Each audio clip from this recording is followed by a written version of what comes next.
إذ قال له ربه أسلم قال أسلمت لرب العالمين। তার অবস্থা এই ছিল, কার?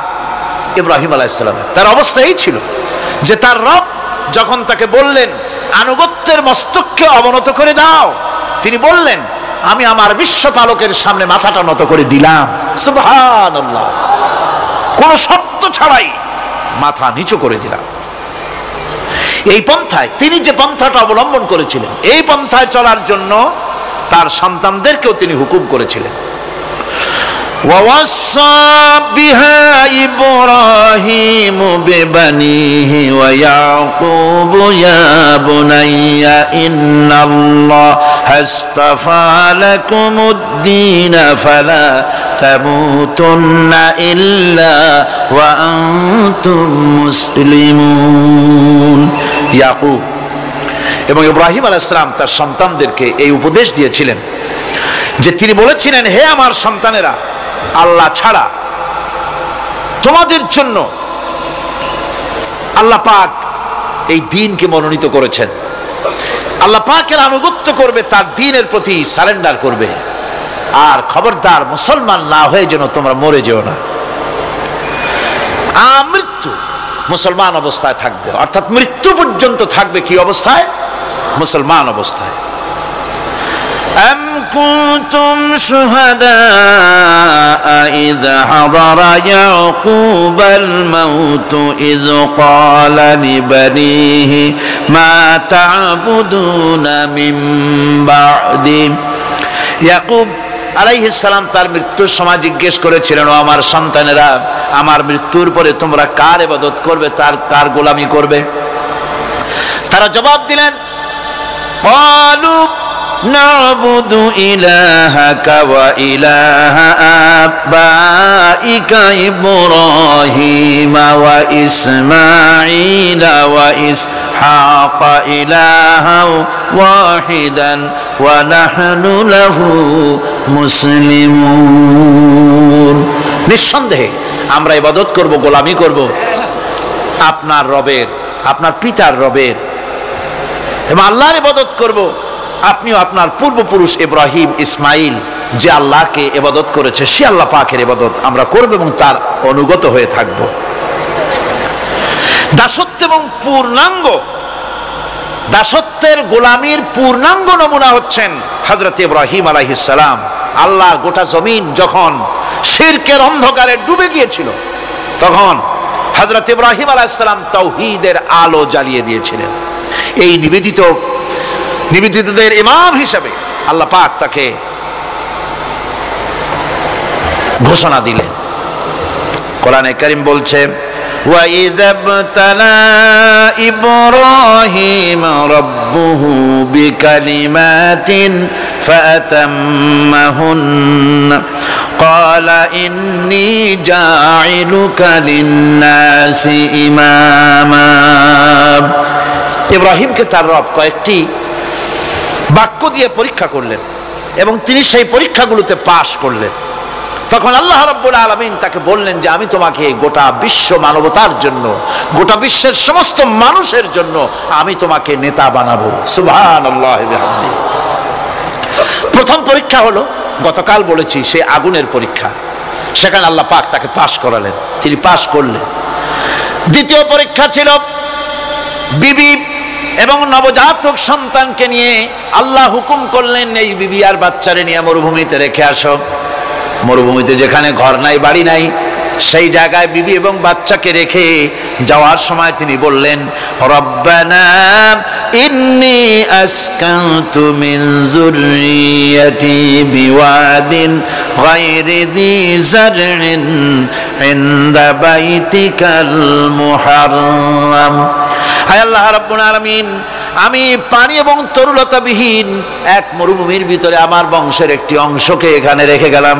তোমার ঘরের কাছে পুনর্বাসিত, আমি তাদের কাছে, এই ঘরের কাছে, সম্মানিত ঘরের কাছে রেখে গেলাম। পরীক্ষায় তিনি পাশ করলেন। হযরতে হাজেরা প্রশ্ন করলেন, ইব্রাহিম, পানি নাই, খাবার নাই, মানুষ নাই, ঘর নাই, বাড়ি নাই, মরুভূমির ভিতরে আমাকে আর আমার বাচ্চারে ফেলে রেখে যাচ্ছ কেন? কোনো জবাব নাই। 2 বার 3 বার প্রশ্ন করলেন। এরপরে তিনি আবার প্রশ্ন করলেন, বললেন, ইব্রাহিম, এটা কি আল্লাহর হুকুম নাকি? হযরত ইব্রাহিম আলাইহিস সালাম নিজের কলিজার টুকরা সন্তান আর বিবিকে রেখে যেতেছেন ভারাক্রান্ত মন নিয়ে। তিনি আকাশের দিকে আঙ্গুল উঁচু করে দেখালেন। হযরত হাজেরা বুঝলেন ইনি তো আল্লাহর পয়গম্বর, আমার কোনো অপরাধে এভাবে ফেলে যাওয়ার কথা নয়। তিনি বুঝলেন এটা আল্লাহর হুকুম। হযরত হাজেরা বললেন, ইব্রাহিম রে, নিশ্চিন্ত মনে বাড়ি ফিরে যাও, আমার মনে কোনো চিন্তা নাই, কোনো পেরেশানি আর এখন নাই। আল্লাহর হুকুমে যদি আমাকে এই মরুভূমির ভিতরে ফেলে যেয়ে থাকো, তাহলে আমি ওই আল্লাহর প্রতি এতটা ভরসা রাখি যে এই মরুভূমির ভিতরে জল পানি শূন্য, খাদ্য শূন্য জায়গায় আমি আমার বাচ্চাকে আল্লাহ রব্বুল আলামিন না খাওয়াইয়া মারবেন না। দ্বিতীয় পরীক্ষায় পাশ করল। 3 নম্বরে পরীক্ষা হলো, সন্তান বড় হয়ে গেছে, বুদ্ধি হয়েছে, দৌড়াতে পারে। আল্লাহ রাব্বুল আলামিন হুকুম করলেন, ছেলেকে জবাহ করো। কত বড় আগুনের পরীক্ষা! কোরআন শরীফ বলছে, হযরত ইব্রাহিম আলাইহিস সালাম নিজের ছেলেকে ডেকে নিয়ে বললেন, ইয়া বুনাইয়া ইন্নী আরা ফিল মানামি আন্নী আযবাহুক ফানজুর মাযা তারা।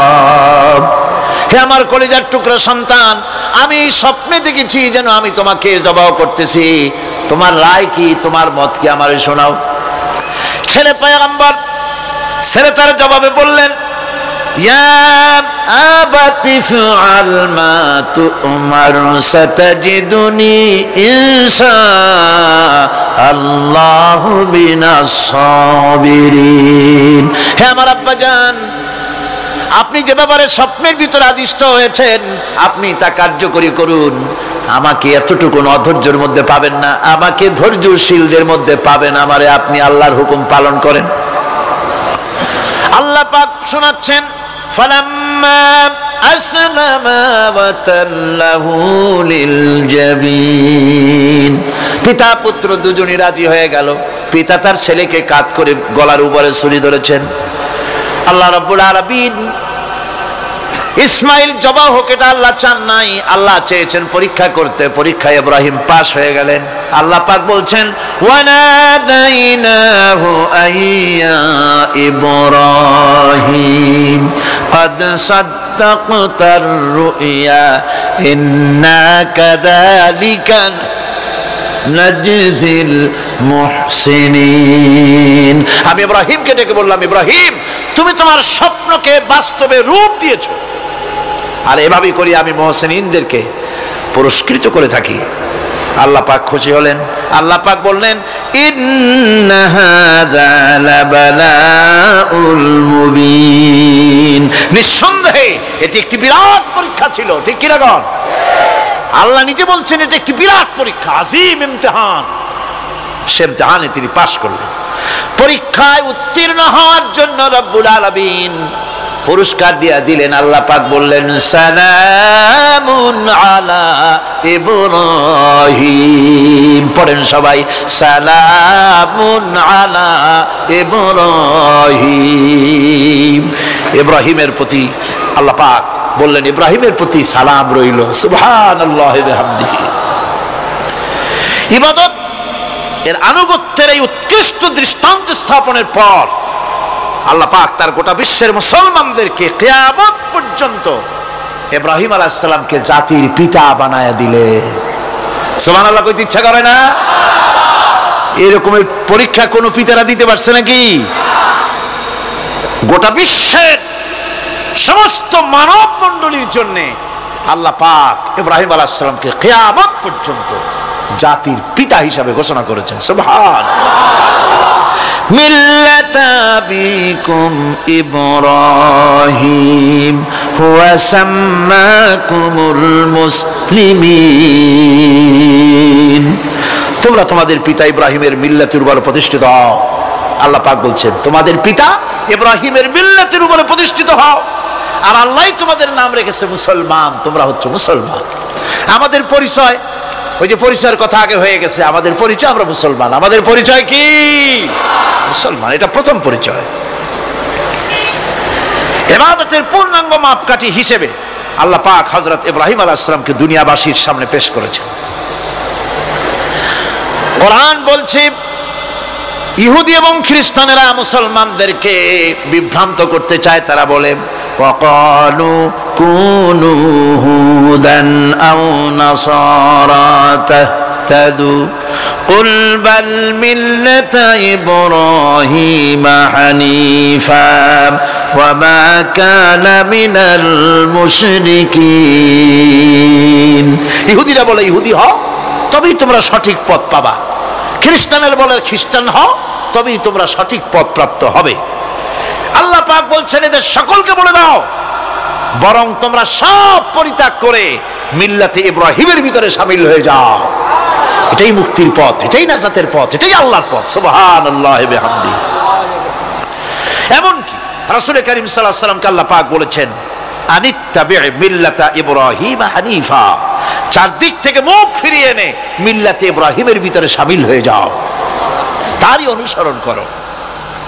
রাসূল করিম সাল্লাল্লাহু আলাইহি ওয়াসাল্লাম ইবাদত বা আনুগত্যের সর্বোৎকৃষ্ট নমুনা হওয়ার কারণে ইব্রাহিম আলাইহিস সালাম সম্পর্কে হুজুর বলেছেন ইন্না ইব্রাহিমা খায়রুল বারিয়া, রাওয়াহু মুসলিম। হুজুর সাল্লাল্লাহু আলাইহি ওয়াসাল্লাম বলেছেন ইব্রাহিম হচ্ছেন জগতের সর্বোত্তম ব্যক্তি। সুবহানাল্লাহ। সুতরাং আমাদেরকে ইবাদতের নমুনা হিসেবে ইব্রাহিম আলাইহিস সালামকে মানদণ্ড হিসেবে দেখতে হবে যে কিভাবে তিনি সারেন্ডার করেছিলেন আল্লাহ পাকের দরবারে।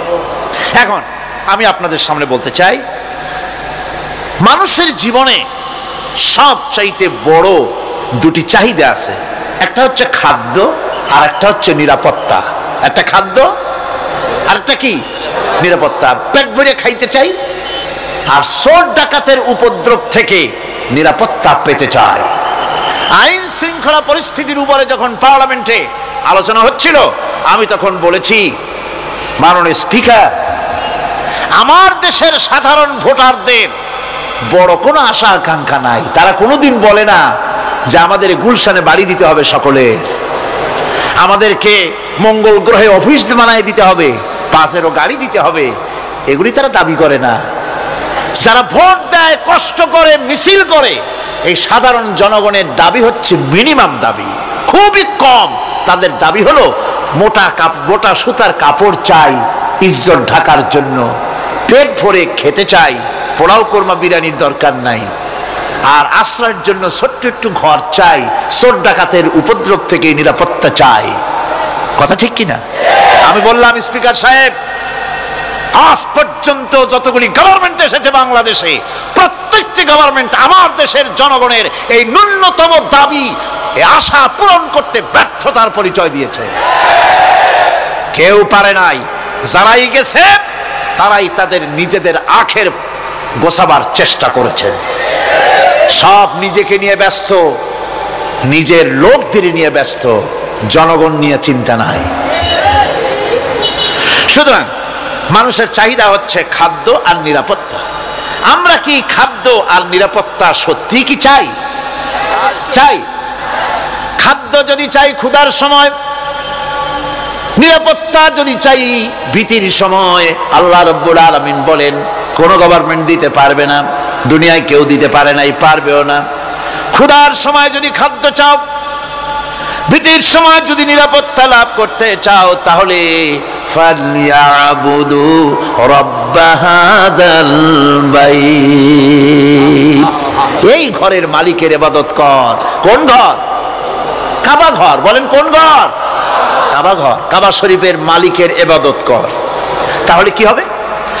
আল্লাযী আত'আমাহুম মিন জু'in ওয়া আমানাহুম মিন খাউফ। এই ঘরের মালিকের ইবাদত যদি করো তাহলে ক্ষুধার সময় তিনি তোমাদেরকে খেতে দিবেন আর ভীতির সময় তিনি তোমাদের নিরাপত্তা দান করবেন। হে ওয়াদা কার? চিল্লায় বলেন ওয়াদা কার? আল্লাহ পাকের ওয়াদা বিশ্বাস হলো না, এমনই পোড়া কপালের মুসলমান। নির্বাচন যখন আসলো, সলিমউদ্দিন সাহেব আসতেন মঞ্চের উপরে,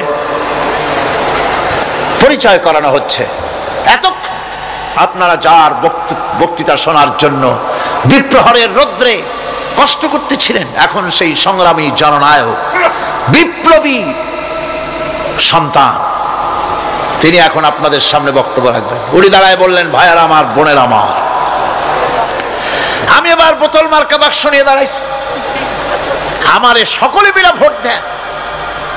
এবার যদি ক্ষমতায় যেতে পারি, না খাইয়া কেউ মরবেন না, কিন্তু কি খাইয়া মরবে তাও কয় না। মানুষেরা এই কথাগুলি বিশ্বাস করলার সমানে ভোট দিল। হায় রে কপাল! আল্লাহ বললেন, আমার ইবাদত কর, আমার গোলামি কর জীবনের সব জায়গায়, তাহলে ক্ষুধার সময় খাইতে পারবি আর ভীতির সময় নিরাপত্তা পাবি। আল্লাহর কথাটা বিশ্বাস হইল না। এই নামাজ পড়ার মুসলমানের দাম আছে, কম দাম আছে? এ রোজা খাওয়ার দাম আছে? এ মুসলমান দাবি করার দাম আছে? আল্লাহ রাব্বুল আলামিন তিনি পরিষ্কার করে বলছেন, এই ঘরের মালিকের ইবাদত করো, তিনি ক্ষুধার সময়ে খেতে দিবেন আর তিনি তোমাদেরকে ভীতির সময় নিরাপত্তা দান করবেন। চাউলের অভাব হবে না, পাটের অভাব হবে না, খাদ্যের অভাব হবে না, কারণ দুটি জিনিস যদি তোমরা করতে পারো খাবারের অভাব হবে না। ওয়ালাউ আন্না আহলাল কুরা আমানু ওয়াত্তাকাউ লাফাতাহনা আলাইহিম বারাকাতিন মিনাস সামাই ওয়াল আরদ।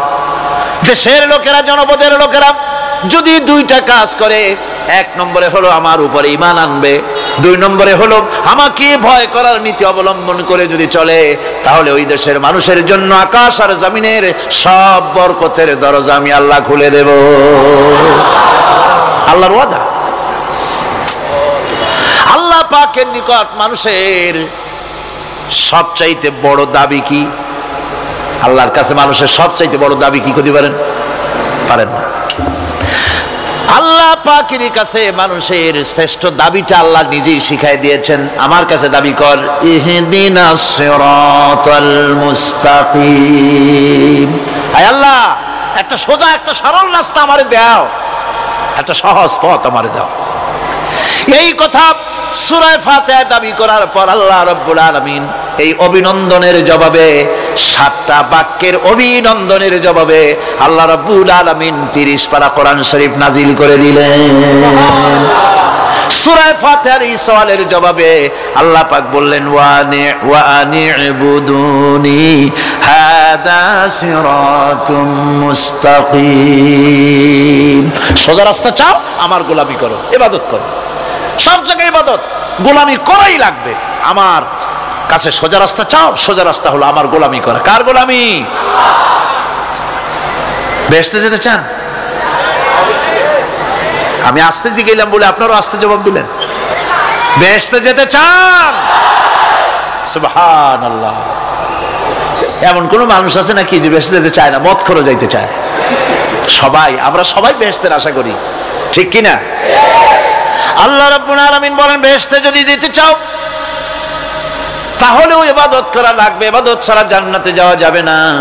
ফাদখুলি ফি ইবাদি ওয়াদখুলি জান্নাতি। সর্বপ্রথম আমার বান্দার মধ্যে দাখিল হয়ে যা, আমার গোলামির মধ্যে দাখিল হওয়া, আমার গোলাম হয়, এরপরে আমার জান্নাতে চলে যা।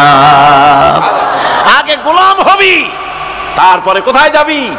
জান্নাতে যাবে। আগে গোলাম হ, আগে গোলামির খাতায় নাম লেখা, আগে সত্যিকারের আমার বান্দা হ, গোলাম, এরপরে জান্নাতে যাওয়া যাবে। জান্নাতে যাইয়া আল্লাহর সাথে কি দেখা করতে চাই?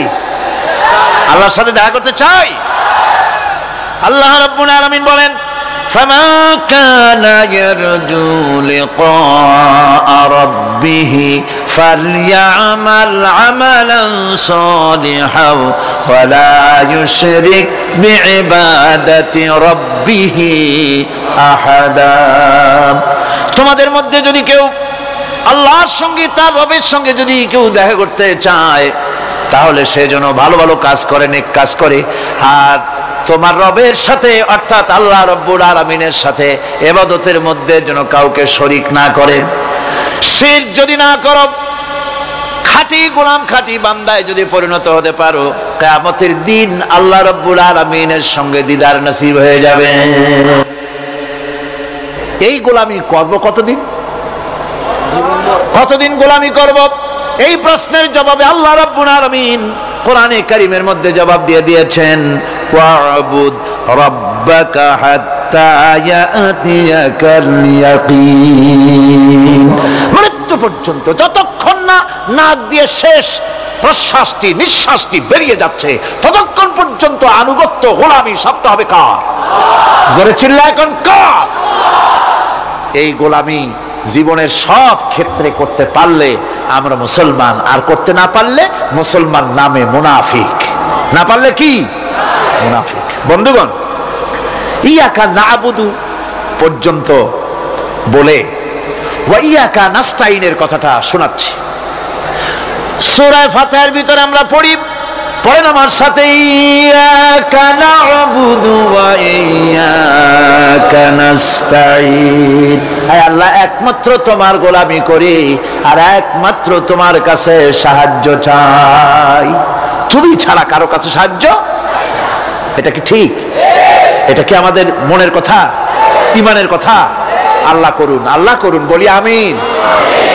হাদিস শরীফে বলা হয়েছে, ইজা সাআলতা ফাসআলিল্লাহ ওয়া ইজা ইসতাআনতা ফাসতাইন বিল্লাহ। কিছু চাইতে হলে আল্লাহর কাছে চাও, কিছু বলতে হলে, ভিক্ষা করতে হলে আল্লাহর কাছেই ভিক্ষা করো। কার কাছে ভিক্ষা করবেন? আল্লাহর কাছে বলুন। আমার বন্ধুগণ, আমি আমার ঈমান থেকে কথা বলি, আমি আমার ঈমান থেকে কথা বলি। কোরআন এবং হাদিস পড়ে যতটুকু আল্লাহ বোঝার তৌফিক দিয়েছেন সেই কথাগুলি পেশ করার জন্য চেষ্টা করি। বন্ধুগণ, এদিক ওদিক কোনো দিকে না ঘুরে মসজিদে যান, মসজিদে গিয়ে নামাজ পড়েন, আর আল্লাহর কাছে হাত পেতে আল্লাহরে বলেন। সেজদা গিয়া যখন রব্বুল আলামিনের দরবারে কিছু চাইবেন, হুজুরের কাছে জিজ্ঞেস করা হয়েছে, হুজুর, বান্দা কখন আল্লাহর নিকটবর্তী হয়ে যায়? আল্লাহর নবী বলেছেন, বান্দা যখন সেজদা দেয় তখন বান্দা একেবারে আল্লাহ পাকের কাছে চলে যায়। আল্লাহর কাছে চান, যা দরকার, ছেলে নাই, মেয়ে নাই, বউ নাই, অথবা চাকরি নাই, প্রমোশন চাই, ব্যবসায় উন্নতি চাই, যা দরকার কাকে বলবেন? মনটাকে পরিষ্কার করুন, আজকে মনটাকে সাফ করুন, সমস্ত দুর্বলতা থেকে মনকে উঠায় আনো, বিশ্বাস করুন, যা চাওয়ার, যা বলার সবটা আল্লাহর কাছে। কার কাছে? আমি তার গোলাম। আমি কার গোলাম? আল্লাহ ছাড়া কারো কাছে আমার অভিযোগ তুলবো না, সবটা বলবো আল্লাহর কাছে। বলে দেখেন, বলে দেখেন আল্লাহ পাক কিভাবে আপনাকে সাহায্য করেন। সুবহানাল্লাহ। ভাইরা আমার, আল্লাহ রাব্বুল আলামিন রাসূল করিম সাল্লাল্লাহু আলাইহি ওয়াসাল্লামকে বলেছেন, ফাইদা ফারাগতা ফানসাব ওয়া ইলা রাব্বিকা ফারগাব। যখন তুমি খালি হাত হয়ে যাবে, দাঁড়িয়ে যাবে এবং তোমার রবের কাছে মিনতি জানাবে, কিছু যখন থাকবে না, তোমার রবের কাছে দাঁড়ায় যাও আর তার কাছে মিনতি জানাও, তোমাকে আল্লাহ ভরপুর করে দিবেন। ভান্ডের কোনো অভাব নাই। আমাদের ভান্ড হচ্ছে যত দেব তত কমবে, আর আল্লাহর ভান্ড যত দেয় তত সমান সমান থাকে, মোটেই কমে না, মোটেই কমে না। সুতরাং দয়াল বাবা, বাবাজান, কেবলাজান বাবা কি যে কবে আর কি করবে দিশা করতে পারে না। গান বাজনা, তারপরে গোসল শরীফ, কি জানি হাবিজাবি শরীফ, কোন শেষ বেদাত দিয়ে ভরে গেছে। এগুলি বিশ্বাস করবেন না, বিদআত খারাফা, এর সাথে মুসলমানের কোনো সম্পর্ক নাই। গান বাজনার সাথে মুসলমানের কোনো সম্পর্ক। হাতে কতগুলো ঢোল নিয়ে তারপরে মাজারের কাছে গিয়ে ঢোল বাজায়, কবরের কাছে, মাথায় কতগুলো চুল, দাঁতে ময়লা, মোষগুলা ঠোঁট দুইটা ঢাইকিয়া দাড়ির কাছে এসে পড়ছে। হায় হায় রে, এই রকমের মোষ আমি মাঝে মধ্যে চিন্তা করি যে দই খায় কেমনে এরা, গাঁজা মদ খাইয়া এগুলো মাজার মধ্যে গিয়ে পড়ে থাকে। আর কি জানি আছে ওইটারে ঘষে এলো আর বলে মদিনা যাব কেমনে, মদিনা যাব কেমন। তুই মদিনা যাবি কেমনে? মদ খেয়ে গাঁজা খেয়ে তুই যাবি মদিনা? একটা কথা হইলো? তোর নাপাক কদম আল্লাহ পাকের আরদে মুকাদ্দাসে উঠতে পারে না। বদকার, জিনাকার, শারাবি, কাবাবি আল্লাহ পাকের নাফরমান। কতগুলা শালু কাপড় গায়ে দিয়া, মাথায় কতগুলো চুল রাখা, তারপরে গ্রামের নামে শরীফ। আশ্চর্য কথা, এই গ্রামের নাম শরীফ, ওই গ্রামের নামের মাথায় গিয়া শরীফ। শরীফ তো মক্কা শরীফ, মদিনা শরীফ, কোরআন শরীফ, হাদিস শরীফ, আর শরীফের দরকার নাই। শরীফের জাত মারছে গ্রামে গ্রামে শরীফ লাগাইয়া। কর্ণফুলী শরীফ, চন্দ্রকোনা শরীফ। আশ্চর্য কথা, শরীফ শব্দের একটা ইজ্জত থাকা উচিত, ঠিক কিনা কন? আপনাদেরকে সতর্ক হতে হবে। আনুগত্য এবং গোলামি সকল ব্যাপারে আল্লাহ পাকের করতে হবে। চাইতে হবে কার কাছে? আল্লাহর কাছে। আমার এই কথা আপনাদের মনে আছে কিনা জানি না। সম্রাট শাহজাহানের সময় এক ফকির, এক ভিক্ষুক ভিক্ষা করে বেড়াতো। 70-80 বছর বয়স হয়ে গিয়েছে। এক লোক বলছে, সারা জীবন তো তোমার ছোটবেলা থেকে ভিক্ষা করতে দেখলাম। সে বলল, মানুষের দেয় তো 2 পয়সা 1 পয়সা, ভিক্ষা ছাড়া করবোটা কি? লোকটি বলল, তোমার একটা পরামর্শ দেই, একদিন সম্রাটের কাছে গিয়ে যে দেখো, একবারে যা দেবে খাইয়া কুলাইতে পারবে না। সম্রাট শাহজাহান কোথায় আছে এখন? দেখো গিয়া মসজিদে আছে। লোকটি মসজিদের বাইরে গিয়ে দেখে সম্রাট একা হাত তুলে বসে আছে, চোখ থেকে পানি পড়তেছে দর দর করে, দাড়ি ভিজে জামায় পড়তেছে। বহুক্ষণ দাঁড়িয়ে আছে।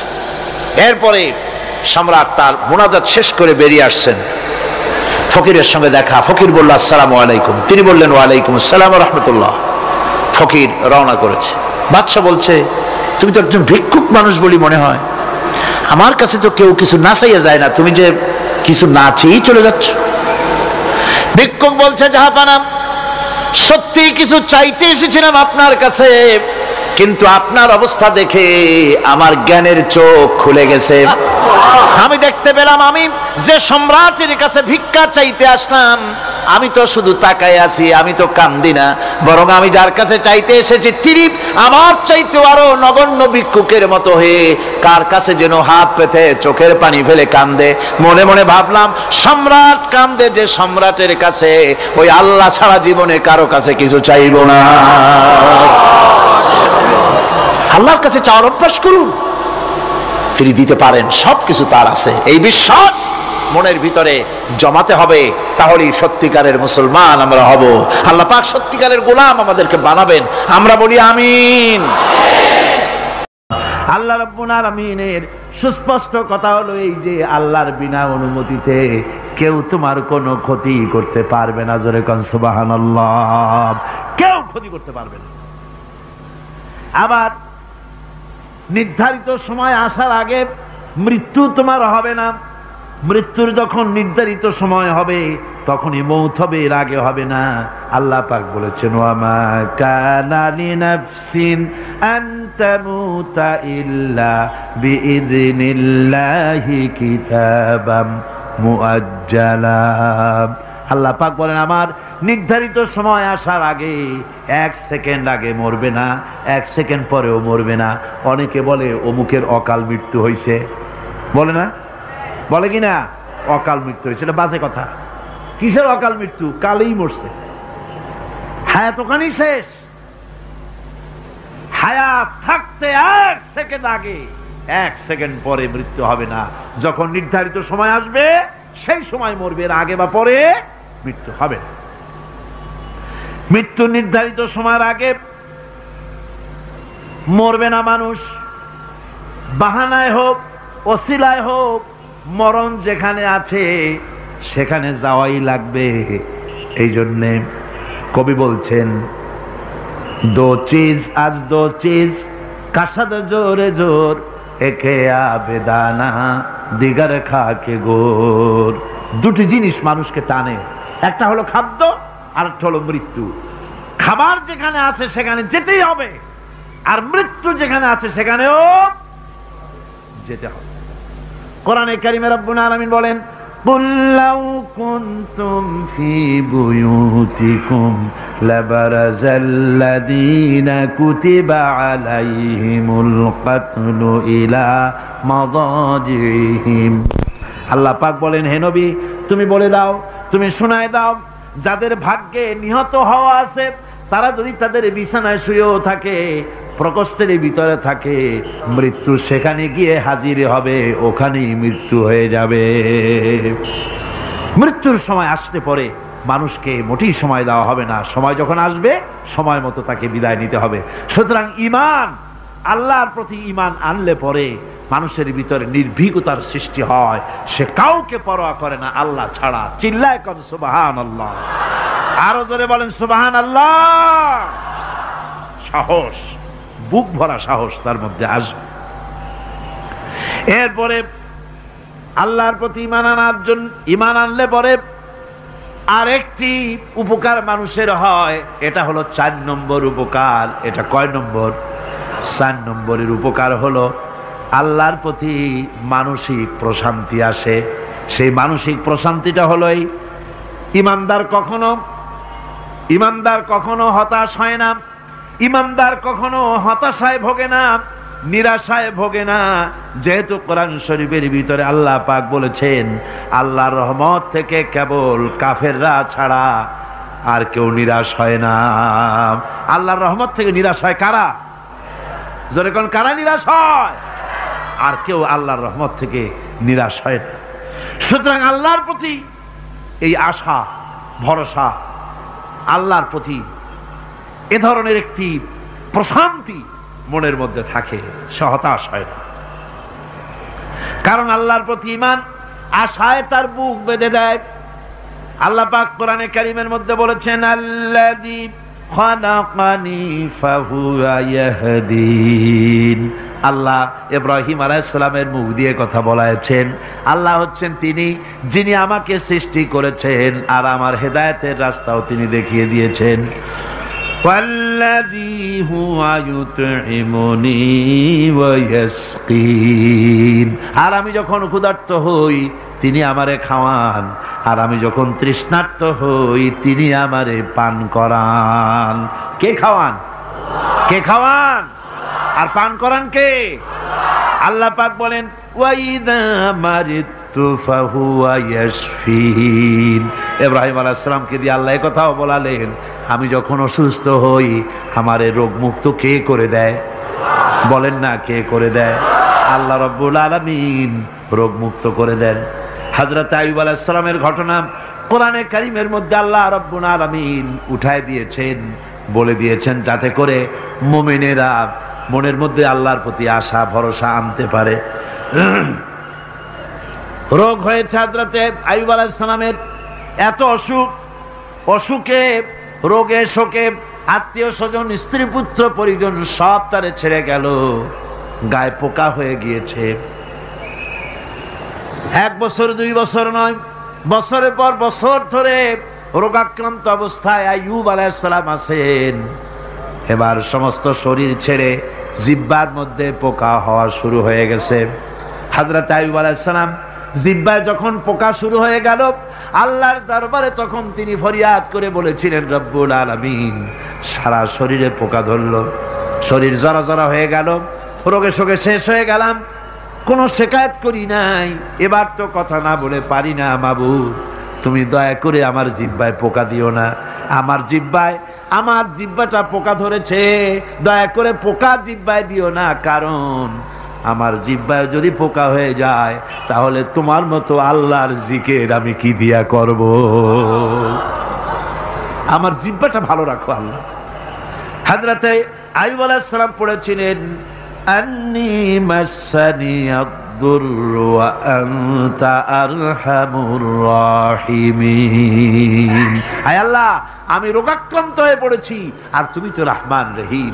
দোয়া মঞ্জুর হলো, আল্লাহ পাক আইয়ুব আলাইহিস সালামকে রোগ মুক্ত করে দিলেন। রোগ হলে পরে কে সেরে দেয়? কে সেরে দেয়? আল্লাহর প্রতি এই আশা, এই ভরসা, এই চিন্তা থাকতে হবে। আল্লাহ পাক বলেন, যখন আইয়ুব আমার কাছে দোয়া করলো আমিও জবাব দিয়া দিলাম। কোন সুবহানাল্লাহ।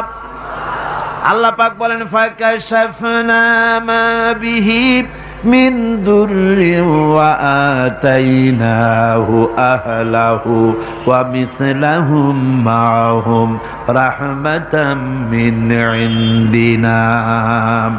আমি তার কষ্ট দূর করে দিলাম, তার হারানো স্বাস্থ্য ফিরাই দিলাম এবং তার সাথী সঙ্গীদেরকে আমার পক্ষ থেকে আমার রহমত দিয়ে তার কাছে সব আবার আমি ফিরাইয়া দিলাম।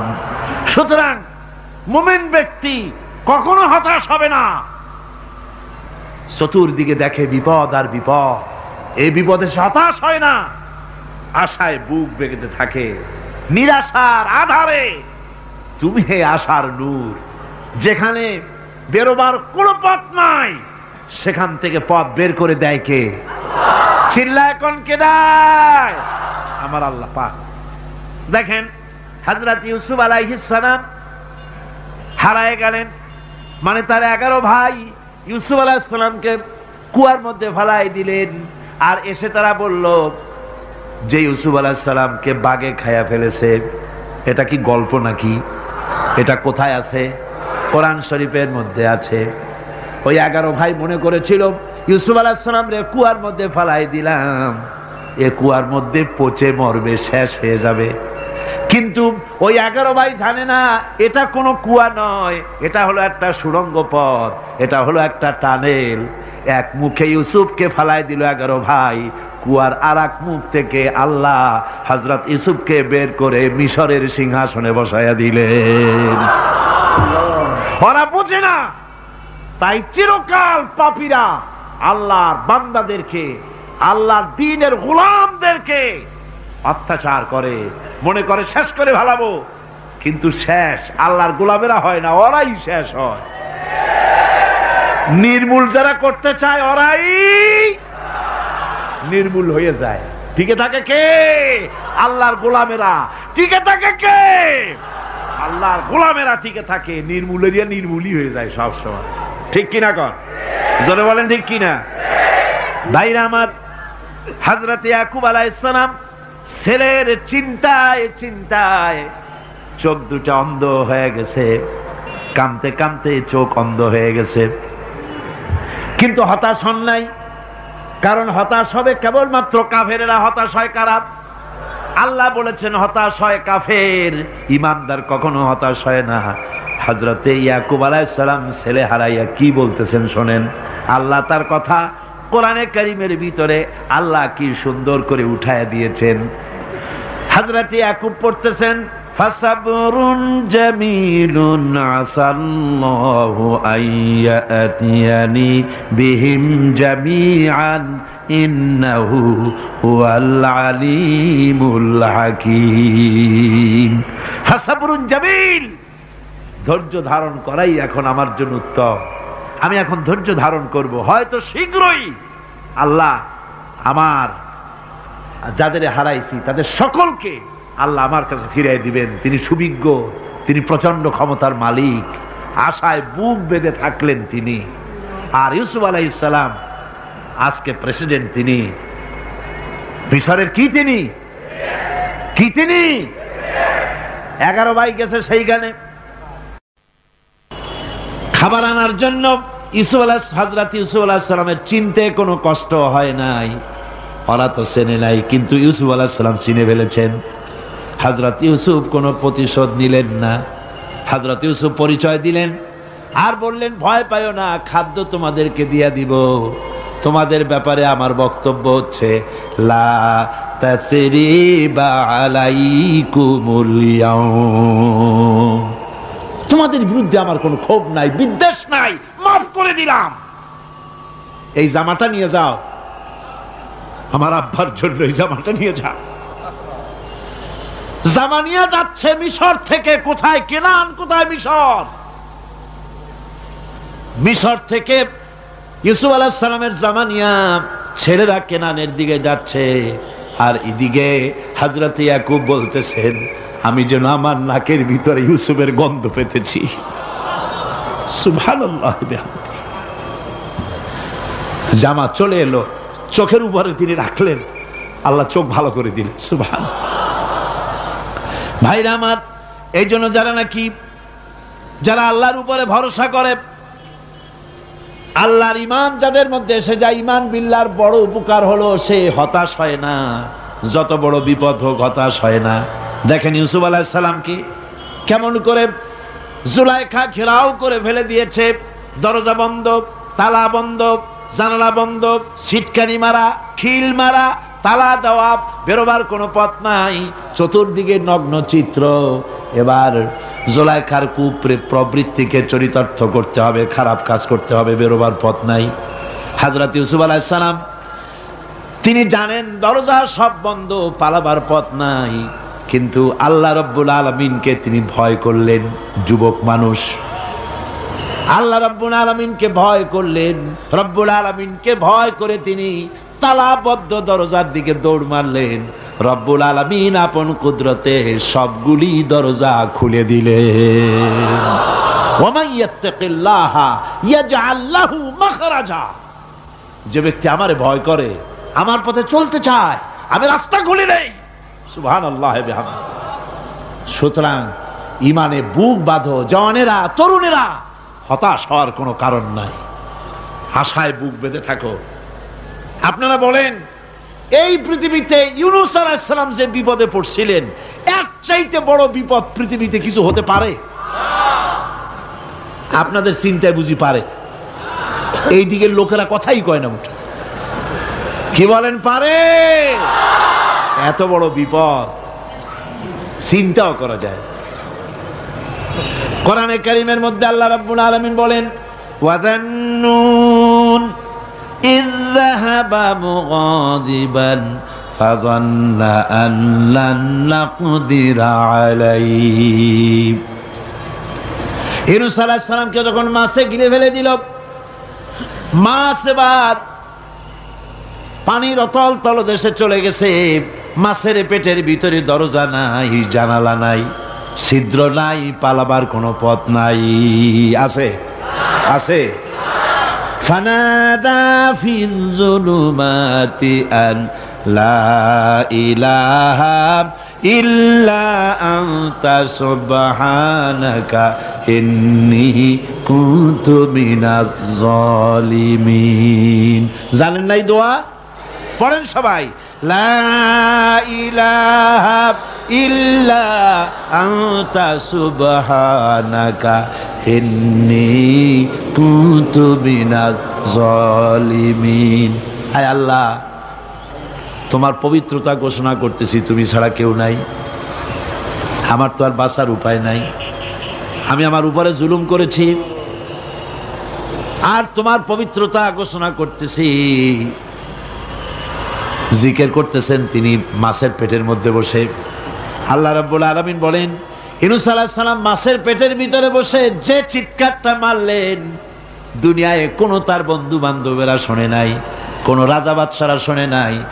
মাছের পেটের মধ্যে ফানাদা ফিল যুলুমাত, যুলুমাত হলো জমায় কাসির। এখানে তিনটা অন্ধকার ছিল। কয়টা অন্ধকার?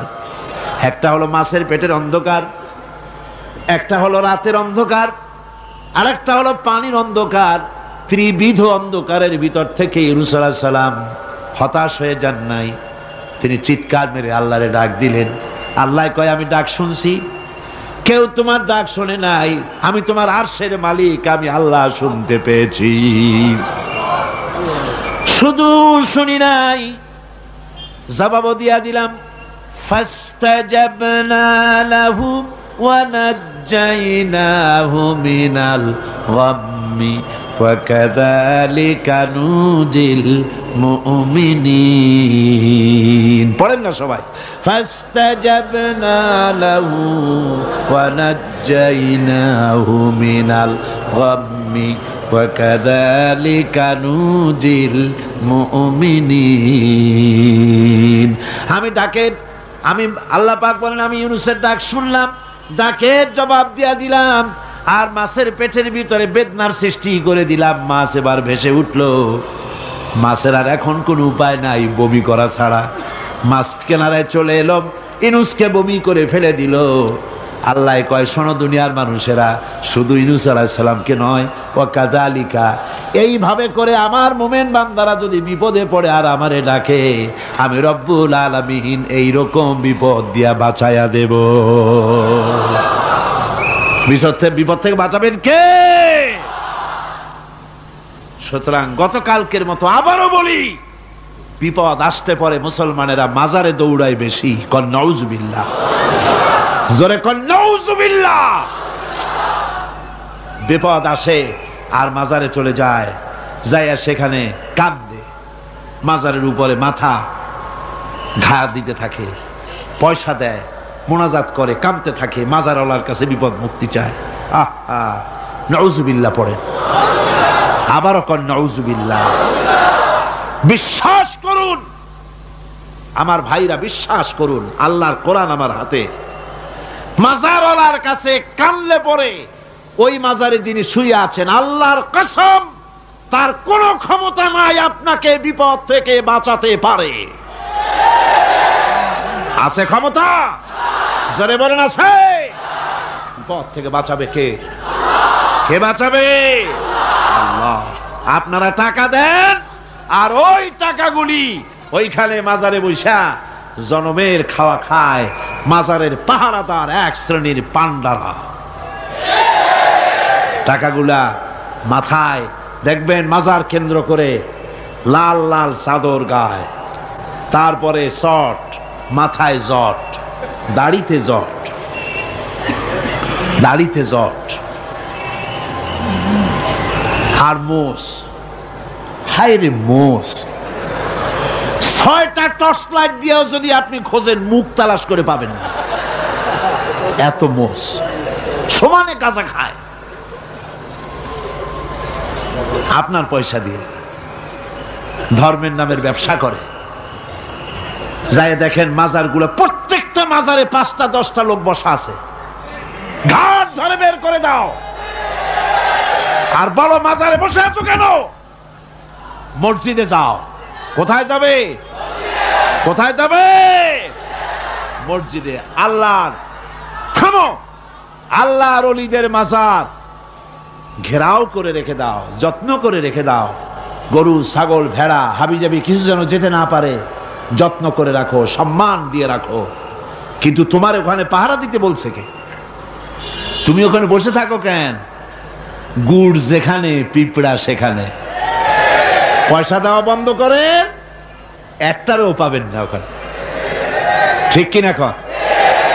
সব ধান্দাবাজ পয়সার লোভে ওখানে বসে থাকে, গাঁজা খায়, মদ খায়, নামাজ পড়ে না। আর আপনার টাকা দিয়া খোঁজ নিয়ে দেখেন মাজারের মুতল্লি যত আছে সব বাসের মালিক, ট্রাকের মালিক, কোটি কোটি টাকার ব্যবসা করে। সুতরাং এগুলি ছাড়েন, এ ধান্দাবাজি বন্ধ করুন।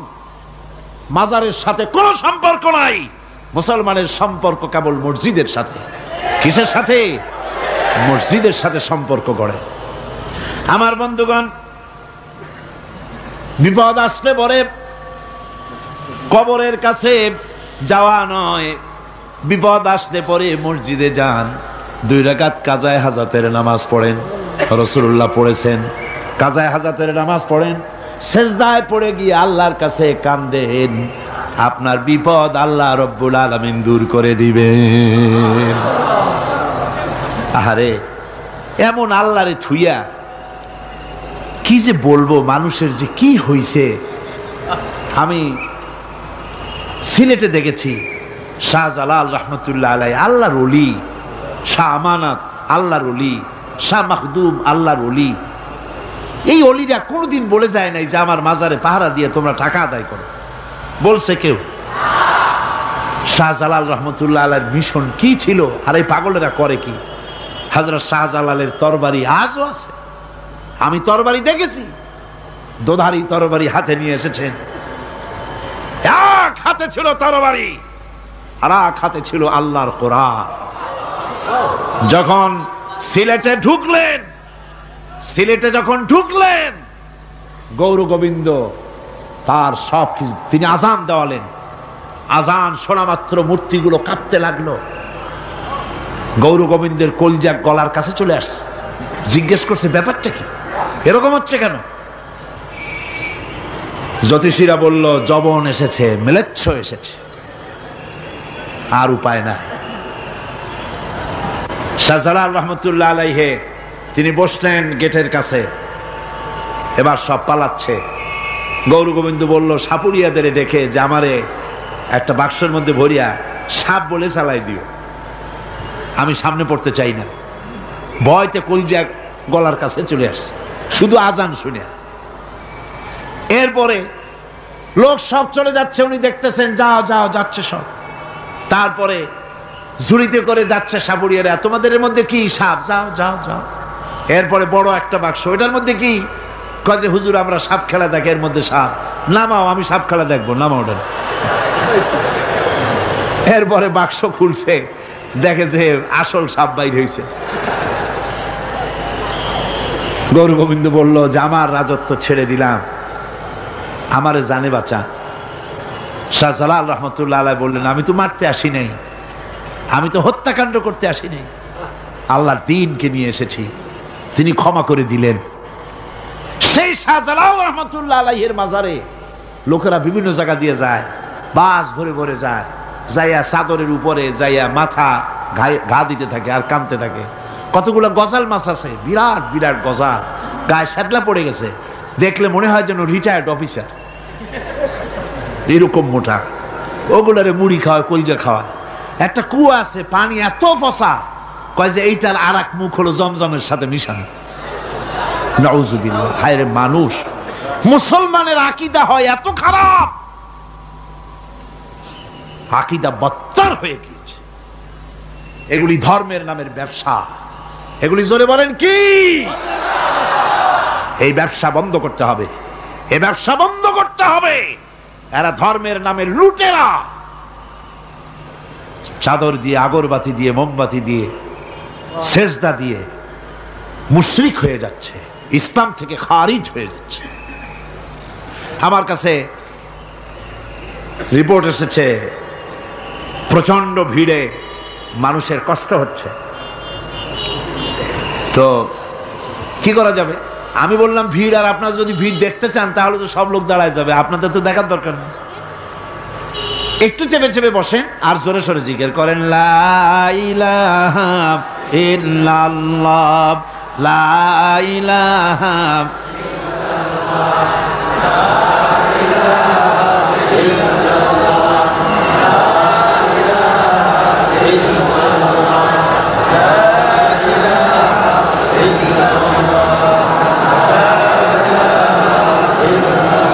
আপনি কিন্তু বসেই এগোতে পারতেন, দাঁড়ালে পরে ডিস্টার্ব হয়, হাঁটলে পরে ডিস্টার্ব হয়।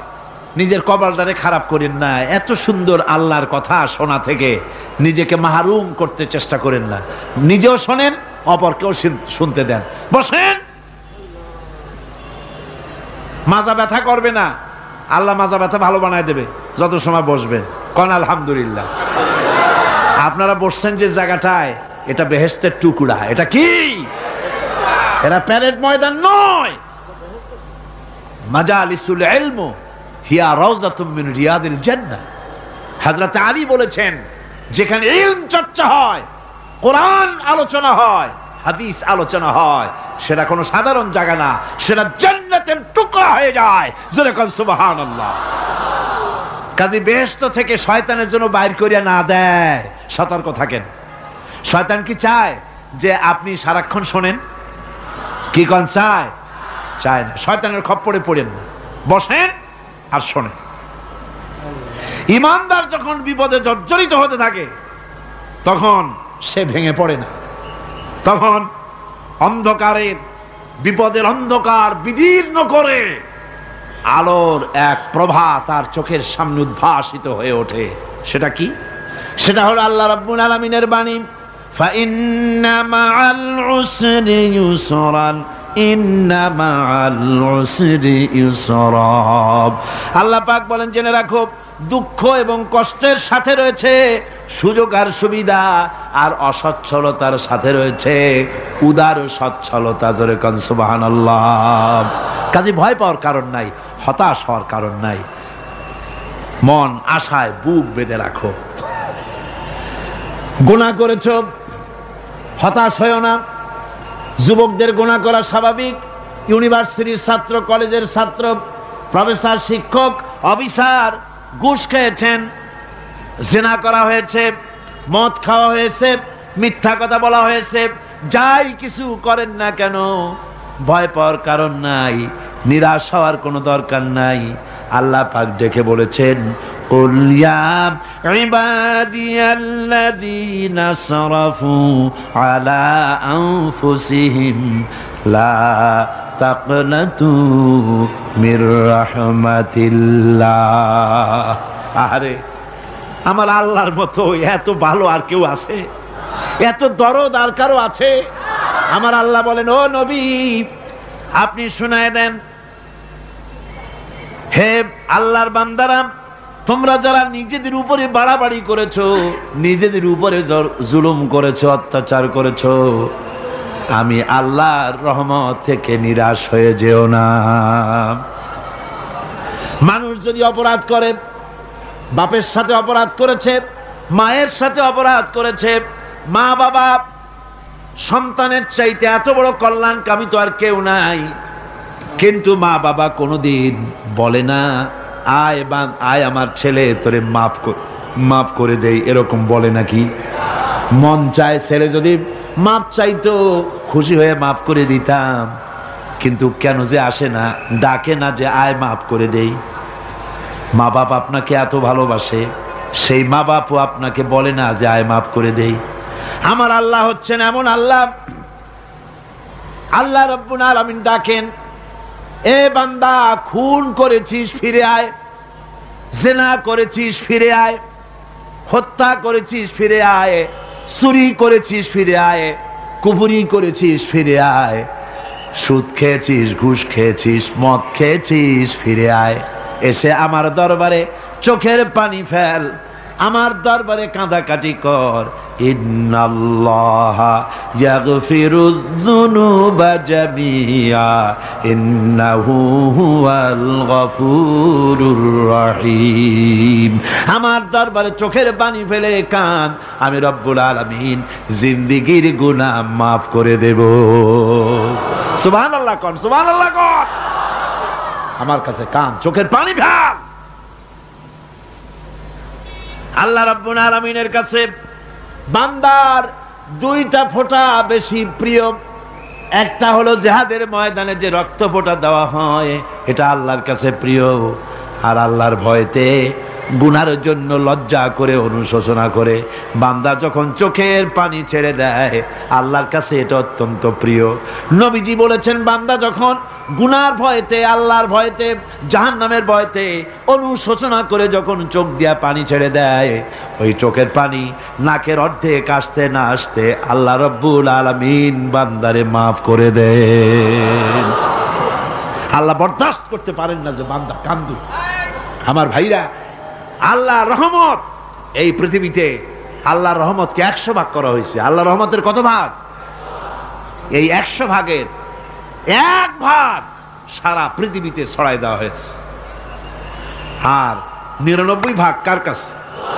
আল্লাহর কাছে। 1টা ভাগ দুনিয়া ছড়ানো হয়েছে আদম আলাইহিস সালাম থেকে নিয়ে এই পর্যন্ত, এখান থেকে নিয়ে কিয়ামত পর্যন্ত পৃথিবীতে যত মানুষ আসবে, যত প্রাণী আসবে, তাদের মধ্যে প্রাণী জগতেও গাবি তার বাছুরকে ভালোবাসে ঠিক কিনা, হাতি তার বাচ্চাকে ভালোবাসে ঠিক কিনা, মুরগি তার বাচ্চাকে ভালোবাসে কিনা, প্রত্যেক মাই তার সন্তানকে ভালোবাসে মানুষের মতো। এই ভালোবাসা, স্নেহ, এই মমতা, এই করুণা, এই মহব্বত 1টা ভাগ দুনিয়ায় দেওয়ার পর আপনি আর আমি যতটুকুন ভাগে পেয়েছি, সেই মহব্বতে, স্ত্রীর মহব্বতে অস্থির, মায়ের মহব্বতে অস্থির, সন্তানের মহব্বতে অস্থির। এখন চিন্তা করেন, 1টা ভাগ সারা পৃথিবীতে বিতরণ করার পর যেটুক পেয়েছি, তাতে যদি এত মহব্বত হয়, তাহলে এর 99 ভাগ মহব্বত যে আল্লাহর কাছে জমা আছে, এই বান্দার জন্য তার কত মহব্বত, এই বান্দার জন্য কত করুণা তার, কত মহব্বত তার, কত দয়া তার।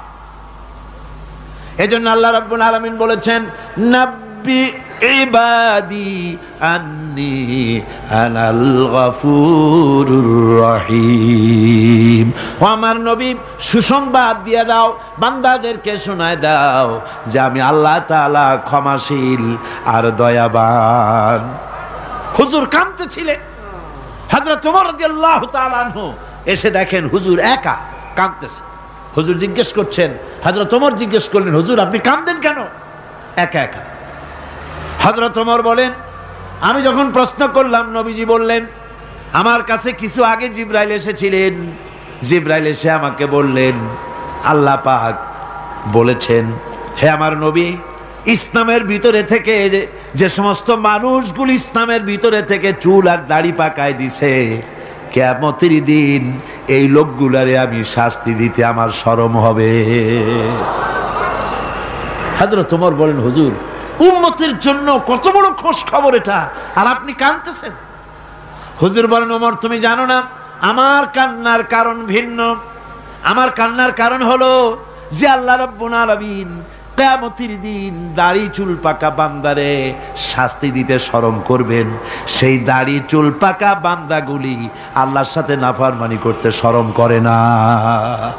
আমি এই লজ্জায় কাঁদতেছি। ভাইরা, হুজুর আল্লাহ পাক বলেন, ও আমার নবী, রাতের আধারে যখন একটা বুড়া আমার দরবারে হাত উঁচু করে, একটা বুড়া মানুষ রাতের আধারে যখন আমার দরবারে হাত উঁচু করে আর যখন বলতে থাকে রব্বুল আলামিন আমার পেছনের জীবনটা বড় খারাপ করেছি, এমন কোনো কাজ জীবনে করি নাই যা তোমার কাছে কিছু দাবি করতে পারি, সব রকমের নাফরমানি করেছি, আজ আমি বুড়া হয়ে গেছি, কামাই করতে পারি না, ছেলে আমাকে চোখে দেখতে পারে না, পুত্রবধূ আমাকে ঘরে জায়গা দেয় না, আমার স্ত্রী আমাকে দেখতে পারে না, রোজগার করতে পারি না, হাঁটতে পারি না, চলতে পারি না, সবার কাছে আমি তিতা হয়ে গেছি, আমি দাঁড়াতে পারি না, কোমরে ব্যথা পাই, হাঁটুতে ব্যথা পাই, চলতে পারি না, কানে শুনতে পাই না, চোখে দেখতে পারি না, আর তোমার কাছে কিছু চাইয়া নেব এমন ভালো কাজও করি নাই। এইভাবে যখন বান্দা কাঁদতে থাকে আমার দরবারে, ও আমার হাবিব আমার রহমতের দরিয়ায় জোশ মেরে যায়, আমার শরম হয় এই বুড়াটারে কেমনে খালি হাতে ফিরাইয়া দেই। সুবহানাল্লাহ, সুবহানাল্লাহ। আমার আল্লাহর এত দয়া, আমার আল্লাহর এত মায়া, এত মোহাব্বত। আমার আল্লাহ রাব্বুল আলামিন বলেন, وَإِذَا سَأَلَكَ عِبَادِي عَنِّي فَإِنِّي قَرِيبٌ। ও আমার হাবিব, আমার বান্দা আমার ব্যাপারে প্রশ্ন করে, আমি বান্দার একদম নিকটে। কোরআন শরীফের ভিতরে যত জায়গায় রাসূলকে বলা হয়েছে সুয়ালের কথা, আপনাকে প্রশ্ন করা হয়, আল্লাহ তার জবাব কুল এই কথা বলে জবাব দিয়েছেন। যত জায়গায় সুয়াল এসেছে, যেমন কোরআনে কারীমের মধ্যে আল্লাহ পাক বলেন, ওয়ায়াসআলুনাকা আনিল মাহিদ, মেয়েদের হায়েজ সম্পর্কে জিজ্ঞাসা করা হয়, কুল হিয়া আযা, হে নবী আপনি বলুন। এভাবে করে কুল দিয়ে জবাব দেওয়া হচ্ছে। আবার প্রশ্ন করা হচ্ছে, ওয়ায়াসআলুনাকা আনিল আনফাল, এই গনিমতের মাল সম্পর্কে হুজুর আপনাকে, হে নবী আপনাকে প্রশ্ন করা হয়। আল্লাহ কুল দিয়া জবাব দিলেন, আল্লাহ বলেন আপনি বলেন। ওয়ায়াসআলুনাকা আনিল খামরি ওয়াল মাইসির, আল্লাহ পাক বলেন নবী আপনারে প্রশ্ন করা হয়, কুল ফিহিমা ইসমুন কাবীর, আল্লাহ কুল দিয়া বললেন তুমি বলো। আবার বলা হলো, ওয়ায়াসআলুনাকা আনিল আহিল্লা কুল হিয়া মাওয়াকিতু লিন্নাস, ও নবী আপনাকে প্রশ্ন করা হয় চাঁদের ক্রমবর্ধমান এবং ক্রমহ্রাস, এই যে বাড়ে আর কমে, পূর্ণিমা হয় অমাবস্যা হয়, কেন হয়? আপনি বলুন কুল, আপনি বলেন এটা আমি অক্ত এবং সময়, বছর আর দিন গণনা করার জন্য পৃথিবীবাসীদের জন্য বিনা পয়সায় একটা ক্যালেন্ডার বানাইয়া আকাশে ঝুলাই রেখেছি। এভাবে যত জায়গায় এসেছে আপনাকে প্রশ্ন করা হয়, তত জায়গায় আল্লাহ জবাব দিয়েছেন কুল আপনি বলেন।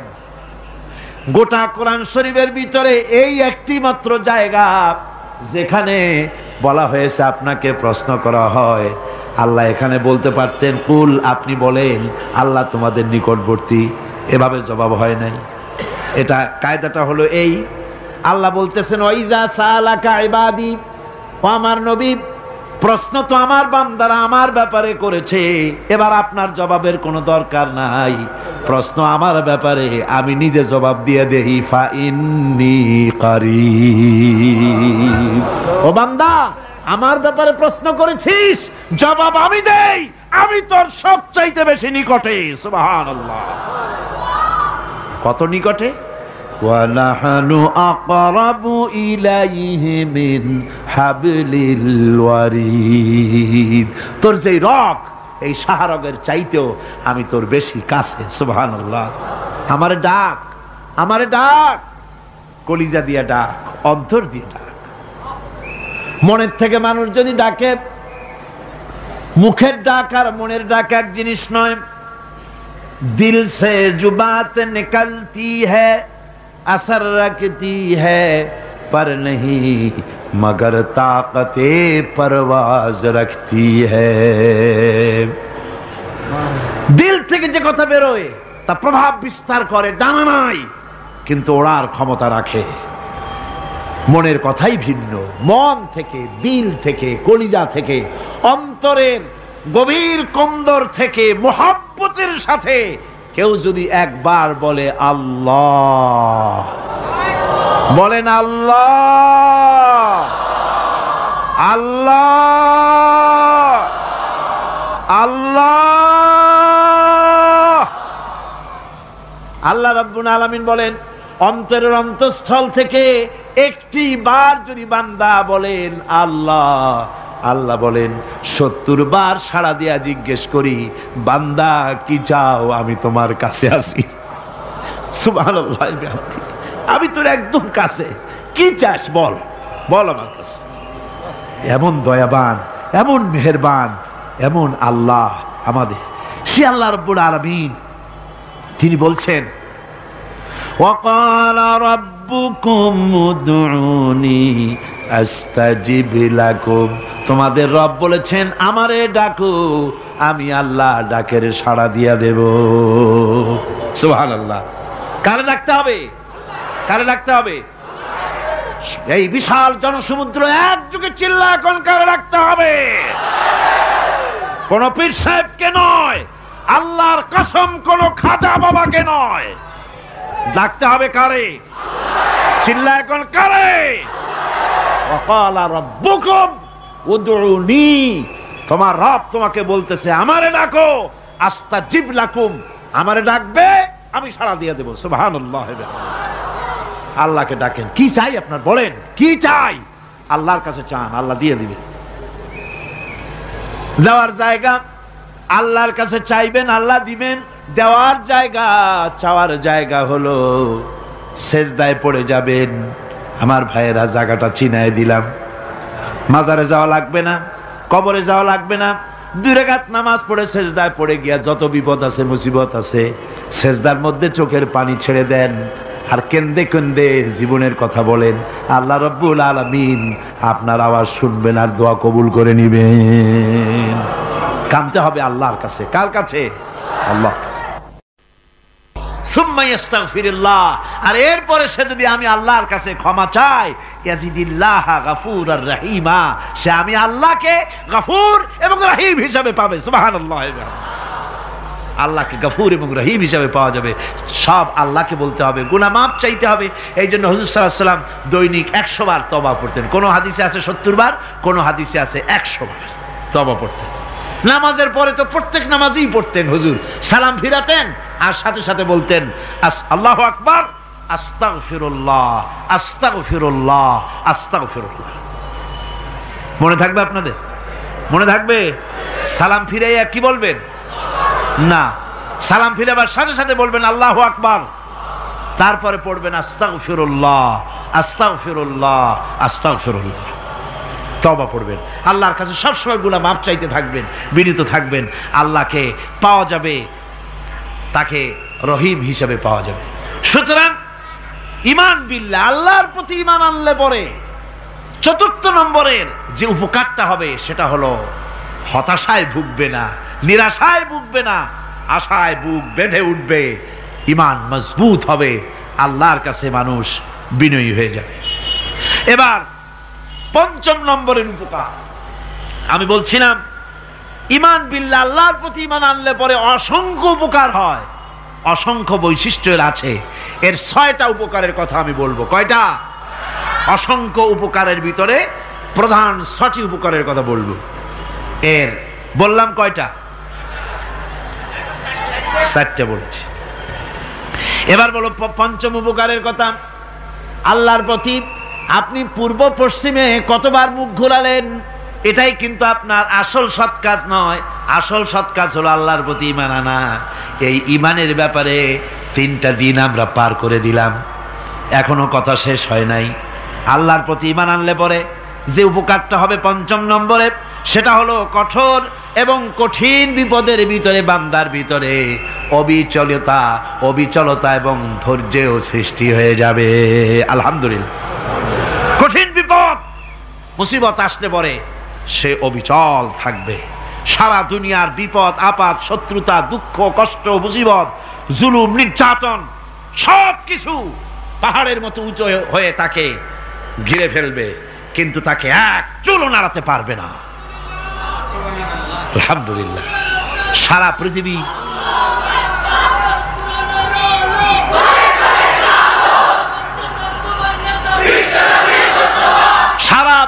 একদিকে আর সে একা একদিকে থাকবে। বিরোধিতা তো হবেই, বিপদ তো আসবেই।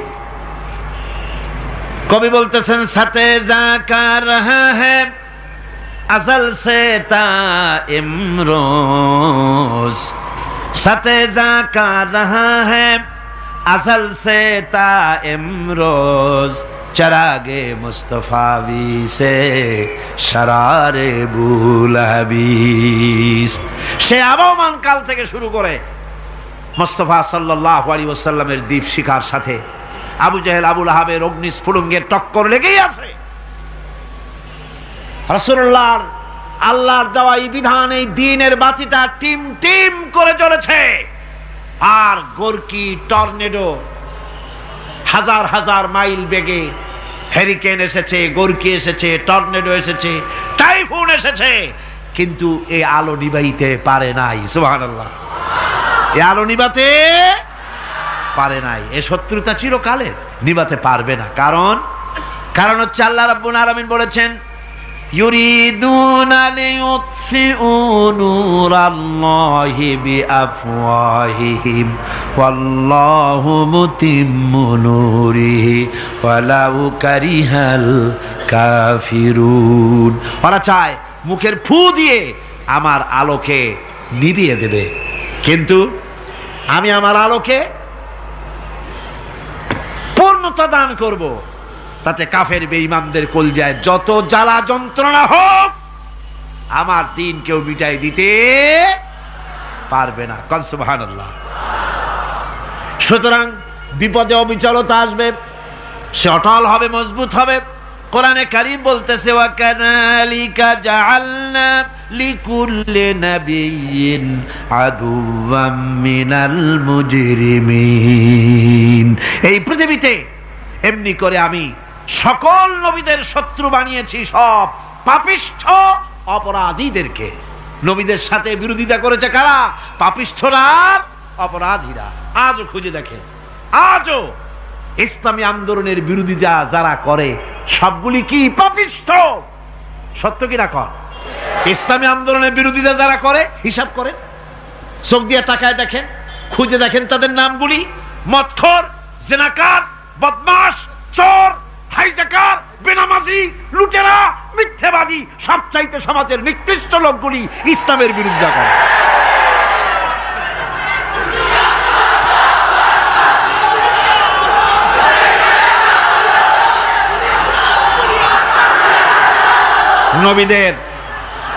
নবীদের শত্রু আল্লাহ বলেন সব যুগে নবীদের সাথে শত্রুতা করেছে পাপিষ্ঠরা। আল্লাহর কথা। কার কথা?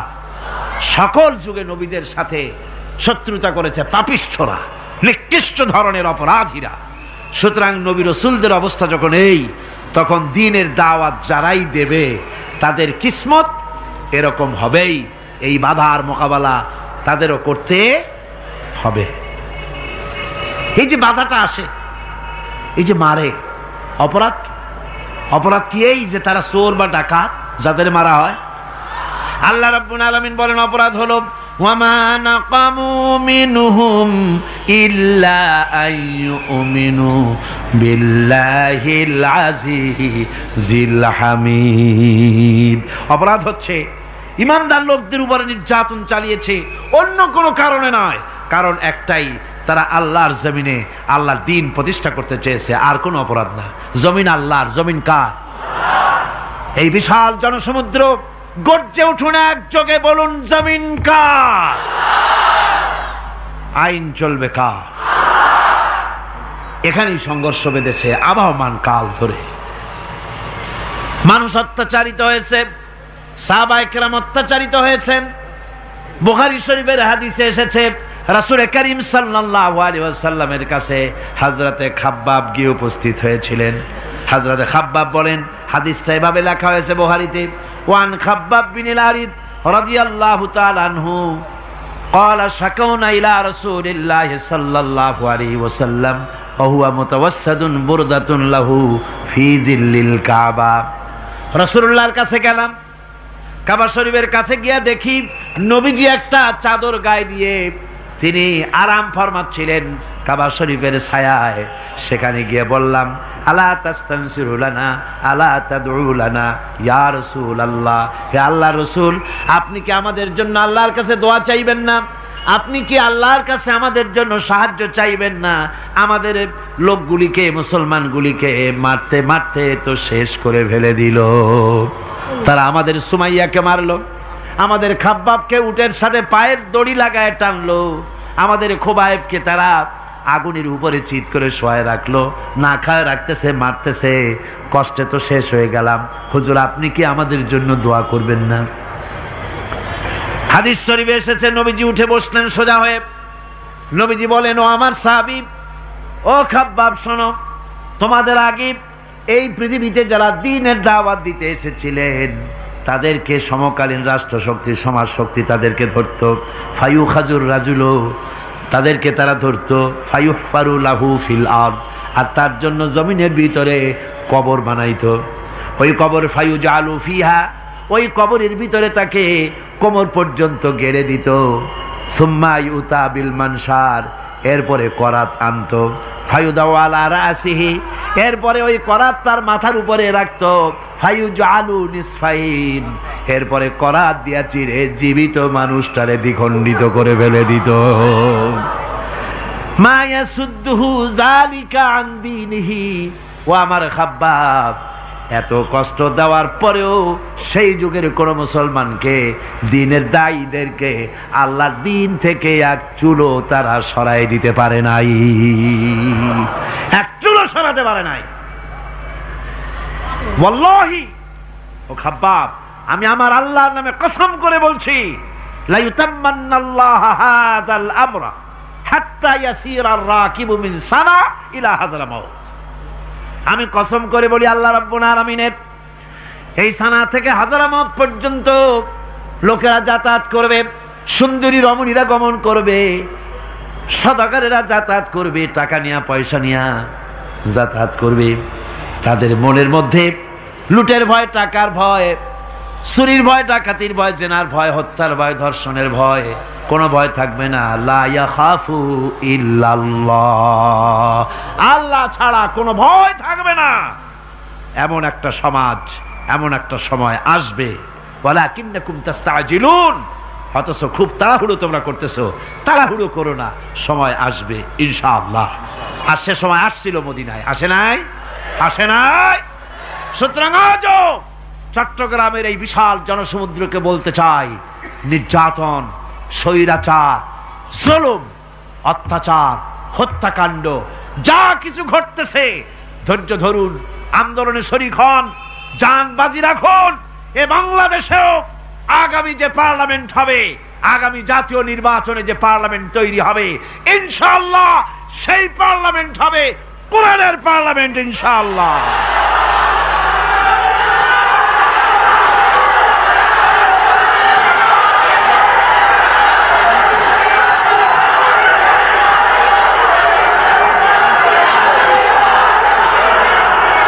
আমার ভাইয়েরা, আমার বন্ধুগণ, কঠিন বিপদে অবিচলতা এবং ধৈর্যের দৃষ্টান্ত রেখে গেছেন আম্বিয়া আলাইহিমুস সালাম। সুবহানাল্লাহ।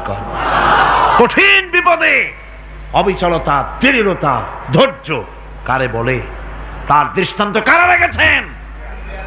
আম্বিয়া আলাইহিমুস সালাম। ওনারাই আমাদের আদর্শ, নবীরাই আদর্শ।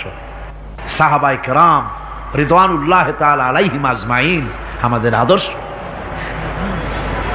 ভাইরা আমার, মুসা আলাইহিস সালামকে ফেরাউন যখন ঘিরে ফেলে দিল, কোরআনের সব কথা গল্প গুজবার ইতিহাসের জন্য লেখা হয় নাই। কোরআনের মধ্যে যা লেখা হয়েছে সব বান্দাদের উপদেশের জন্য, যাতে করে লোকেরা চিরটা কাল এর থেকে উপদেশ নেওয়া নিজেদের তৈরি করতে পারে। জোরে বলেন সুবহানাল্লাহ। মুসা আলাইহিস সালামের কথা আল্লাহ বলেন, ফেরাউন তাকে ঘিরে ফেলে দিল, পালাবার রাস্তা নাই। ফালাম্মা ترى الجمعان قال أصحاب موسى إنا لمدركون। মুসা আলাইহিস সালামের উম্মতেরা বললেন, হে মুসা, পাকড়াও হয়ে গেছি, পালাবার রাস্তা নাই। তিন দিক থেকে আমাদেরকে ঘেরাও করেছে ফেরাউনের শক্তি। সামনে কি? দরিয়া, আর তিন দিকে কি? ঘেরাও আন্দোলন। পালাবার পথ নাই, পালাবার পথ নাই।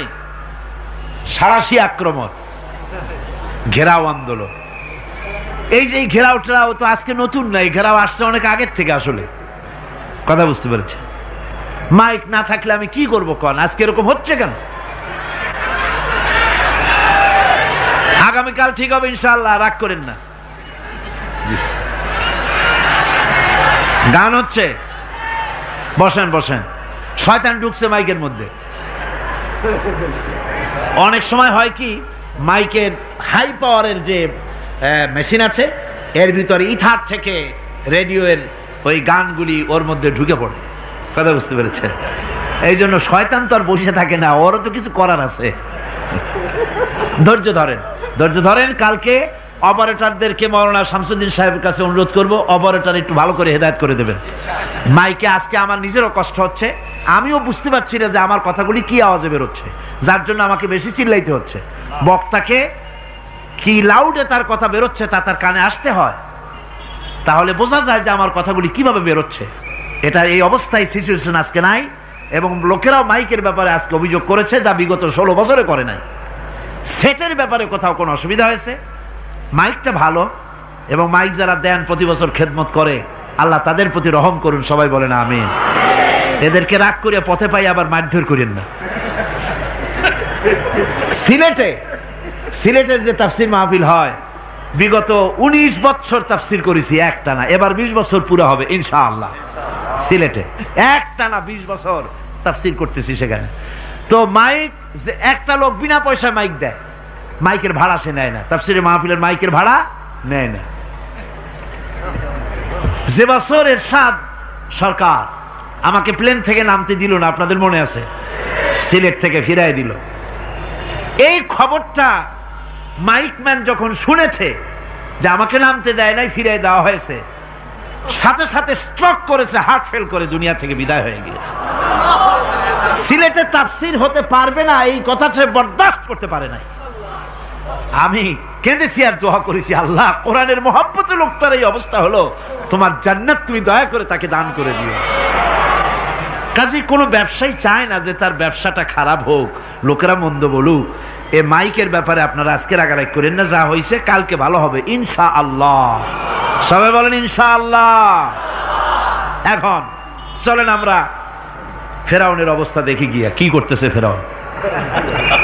মুসা আলাইহিস সালামকে ঘেরাও করে ফেলেছে, পালাবার উপায় নাই। একদিকে দরিয়া, তিন দিকে ফেরাউনের শক্তি। এই যে ঘেরাও টেরাও মানে নতুন তো না, ধর্মঘট নতুন না, পুরানা জিনিস। এই পৃথিবীতে সর্বপ্রথম ধর্মঘট কিসের উপরে হয়েছে জানেন? এই পৃথিবীর প্রথম ধর্মঘট হয়েছে পেঁয়াজ, রসুন আর ডাইলের উপরে, মুসা আলাইহিস সালামের জামানায়। লান নাসবিরা আলা তাআমিন ওয়াহিদ, আমরা এক রকমের খাদ্য আর খাবো না, আমাদের পেঁয়াজ দেওয়া লাগবে, ডাল দেওয়া লাগবে, রসুন দেওয়া লাগবে। সর্বপ্রথম ধর্মঘট হয় মুসা আলাইহিস সালামের জমানায়, সেখান থেকে শুরু হয়েছে। কিন্তু মশাল মিছিল যে আসলো কই থেকে এইটা আমি খুঁজে পাইনি। পরে প্রত্যেকটা জিনিসের তো ইতিহাস আছে, আমি খুঁজতে খুঁজতে পেলাম। আমি জানি না এর ইতিহাস মূলে কোথায়, কিন্তু আমি যদ্দূর খুঁজে পাইছি সেটা হলো মশাল মিছিলের আবিষ্কার হয়েছে লঙ্কায় রাবণের সময়। হনুমানের লেজে আগুন দিয়া তারপরে লঙ্কা কাণ্ড ঘষালো, নামই আছে লঙ্কা কাণ্ড। হনুমানেরা লেজে আগুন দিয়ে রাবণ যে লঙ্কায় মশাল মিছিল করেছিল হনুমানরে দিয়া, ওই হনুমানের ওই সিস্টেমটা এখনো আমাদের দেশে চালু আছে। এইটা আসলে কোনো ভদ্রলোকের এই মিছিল হওয়া উচিত না। আগুন নিয়ে কিসের মিছিল? আগুন হলো জাহান্নামের প্রতীক। আগুন কিসের প্রতীক? জাহান্নামের প্রতীক। যদিও আমাদের উপকারে লাগে, কাজে লাগে। সুতরাং আমরা যা করব প্রত্যেকটা জিনিসের পেছনে সুন্নতে নববীর কোনো না কিছু থাকতে হবে। কথা বুঝতে পেরেছেন? তিন দিক থেকে ঘেরাও হয়ে গেছে, পালাবার কোনো রাস্তা নেই। হযরতে মুসা আলাইহিস সালামের কাছে উম্মতেরা বললেন, পালাবার তো কোনো পথ নাই, এখন উপায়টা কি? আমাদের তো আর উপায় নাই। মুসা আলাইহিস সালাম দেখেন বিপদে পড়ে গেছেন, কিন্তু ধৈর্য হারান নাই, ভয় পান নাই। ভয় পাইছিলেন? ভয় পেয়েছেন? প্রশ্নই ওঠে না। মুসা আলাইহিস সালাম আল্লাহ পাক যাদেরকে বলেছেন উলুল আজম রাসূল, যাদের বলেছেন তার মধ্যে হযরত মুসা একজন উলুল আজম পয়গম্বর। চারটিখানি কথা না, আল্লাহ কথা বলছেন তার সাথে, কালিমুল্লাহ তিনি। সুবহানাল্লাহ। কর মুসা আলাইহিস সালাম শোনালেন, কাল্লা ইন্না মাইয়া রাব্বি সায়াহদিন। কখনো নয়, আমার উম্মতেরা ভয় পেও না, আমার রব অবশ্যই আমাকে পথ দেখাবেন। সুবহানাল্লাহ। তিন দিক থেকে শত্রু, একদিকে দরিয়া, পালাবার কোন রাস্তা নাই। সেখানে দৃঢ়তার সাথে তিনি বলছেন, অবশ্যই আমার আল্লাহ আমারে পথ দেখাবে। সুবহানাল্লাহ। নবীরা এই দৃঢ়তা দেখিয়েছেন, অবিচলতা দেখাইছেন। আল্লাহ পাক মুসা আলাইহিস সালাম যখন এই দৃঢ়তা দেখালেন, এই অবিচলতা দেখালেন, সঙ্গে সঙ্গে জিবরাইল এসে হাজির হয়ে গেলেন। আল্লাহ পাক বলেন, ফাআওহাইনা ইলা মুসা আন আদরিব বিআসাকাল বাহরা ফানফালাকা ফাকানা কুল্লু ফিরকিন কাত্তাউদিল আযীম। মুসা আলাইহিস সালামকে আমি ওহী নাজিল করলাম, তাকে বললাম হাতে যে লাঠি আছে এই লাঠি দিয়ে আঘাত করো দরিয়ার উপরে। দরিয়ার উপরে আঘাত করলেন, একটা রাস্তা হয় নাই, 12টা রাস্তা তৈরি হয়ে গেল। আর দেওয়ালগুলা পাহাড়ের মতো উঁচা হয়ে গেল। দরিয়ার ভিতরে পাহাড়ের মতো উঁচা, মজবুত 12টা রাস্তা। এবার মুসা আলাইহিস সালাম তার দলবল নিয়ে চললেন। আল্লাহ রাব্বুল আলামিন বলেন, ওয়া আনজাইনা মুসা ওয়া মান মাআহু আজমাইন। মুসা এবং তার সাথী সঙ্গীদেরকে আমি পার করে দিলাম। মুসা আলাইহিস সালাম এবং তার সাথী সঙ্গী নিয়ে যখন দরিয়ার মাঝখানে আসছে, ফেরাউন তার দলবল নিয়ে এসে গেছে। আসে দেখে নদীর মধ্যে রাস্তা। বাবা, খুব তো কায়দা। ও মনে করছে ওর বাজানের তৈরি করা ডিস্ট্রিক্ট বোর্ডের রাস্তা। ওর লোকজন নিয়ে নেমে গেছে দরিয়ার ভিতরে, ও আসছে মাঝখানে। মুসা আলাইহিস সালাম চলে গেছেন ওপার, দরিয়া পার। মাঝখানে যখন এসে গেল, আল্লাহ রাব্বুল আলামিন পানিকে অর্ডার করলেন কুন। আল্লাহর তো বটন টেপা লাগে না, মুখ দিয়া কোনো হুকুম করা লাগে না, শুধু বলেন কুন। যে ব্যাপারে কুন বলেন ফায়াকুন, সাথে সাথে হয়ে যায়। আল্লাহ বললেন কুন, আর অমনি রাস্তা বন্ধ হয়ে গেল। এবার তুফান শুরু হয়েছে নদীতে, ঢেউয়ের উপরে ঢেউ, মৌজুন কাল জিবাল, পাহাড়ের মতো উঁচু হয়ে হয়ে ঢেউ আসতেছে। দলবল ঘোড়া আর অস্ত্রপাতি যা ছিল সব মরিয়া শেষ। এবার ফেরাউন একা উপরে ওঠে আর নিচে নামে, পানি খেতে খেতে পেটের কাম সারা। জনমের খাওয়া খাইছে পানি, এখন জান যায়। বাঁচবার আর উপায় নাই, বাঁচবার আর উপায় নাই। ফেরাউন তার নিজের জীবন সম্পর্কে হতাশ হয়ে গেল। এবার ফেরাউন বলতেছে, আমানতু আন্নাহু লা ইলাহা ইল্লাল্লাযী আমানাত বিহি বানু ইসরাঈল। আমি ঈমান আনলাম, আমি ঈমান আনলাম আল্লাহ ছাড়া কোনো ইলাহা নাই। ওই আল্লাহর উপর ঈমান আনলাম যে আল্লাহর উপর ঈমান এনেছে বনি ইসরাঈলেরা। আল্লাহ যাতে ঠিক পায় যে কোন আল্লাহর উপর ঈমান আনছে। বনি ইসরাঈলের আল্লাহর উপর ঈমান আনলাম। আল্লাহ এই তো মুসলমান হয়ে গেছি, এরপরও আমারে সুবাও কেন? আল্লাহ রাব্বুল আলামিন জবাবে বলেন, আল আন, এখন ওয়াকাদ আসাইতা ক্বাবলু ওয়া কুনতা মিনাল মুফসিদিন। এখন ঈমান আনার কথা বলছো, অথচ যুগের পর যুগ, বছরের পর বছর ধরে আমার মানুষের উপরে মন গড়া আইন চালায়েছ, আমার পয়গম্বরের সাথে বেয়াদবি করেছ।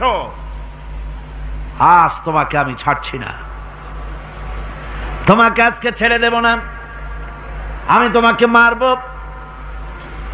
আর সমস্ত প্রাণীগুলিকে, স্থলচর প্রাণীগুলিকে আল্লাহ পাক অর্ডার দিয়া দিলেন, এই ফেরাউনের লাশকে ডুবাবি না, পচাবি না, খাবি না। আলিয়াউমা নুনাজ্জিকা বিবাদানিক, আমি তোমার শরীরে বাঁচায় দেব। পোকে খাবে না, পানিতে পচবে না, মাছে খাবে না, কুমিরে খাবে না, দুনিয়ার কোনো পশুতে খাবে না। আমি তোরে শুটকি বানাইয়া রাখবো, যাতে করে দুনিয়ার সমস্ত ফেরাউন যত যুগে যুগে আসে তোরে দেখে যেন হেদায়েত নিতে পারে। ফেরাউনকে আল্লাহ শুটকি বানায় রাখছে। আমি ফেরাউনদের লাশ দেখেছি ব্রিটিশ মিউজিয়ামে। ফেরাউন তো একটা না, অনেকগুলা। আসলটারে অবশ্য দেখিনি। ব্রিটিশ মিউজিয়ামে ওই ফেরাউনগুলার লাশ যখন অসুবিধা হয়, মমিগুলি, তখন ইংল্যান্ডে নিয়ে যায় চিকিৎসা করাবার জন্য। চোখ টোক আছে গর্তের ভিতরে, তারপরে চামড়া টামড়া হাড়ের সাথে মিশানো, ওইভাবে চেহারা দেখলে মনে হয় যে সত্যি ফেরাউনিগুলা।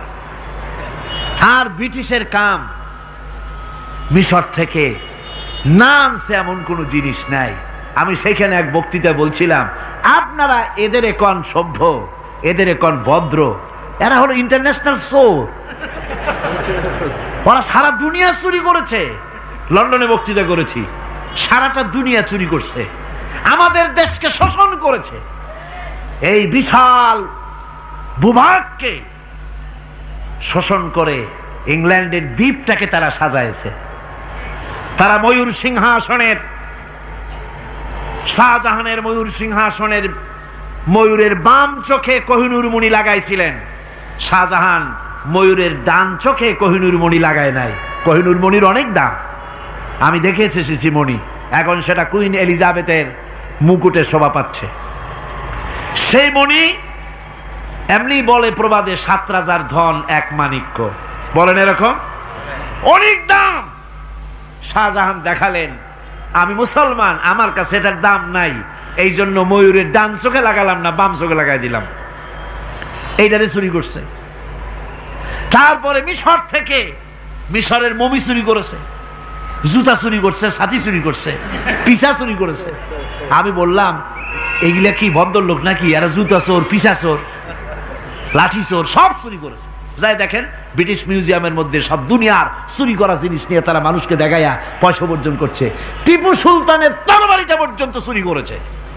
আজ পর্যন্ত ব্রিটিশ মিউজিয়ামে টিপু সুলতানের তরবারিটা আছে, আমি তরবারিটা দেখে এসেছি। আমার বন্ধুগণ, বলতেছিলাম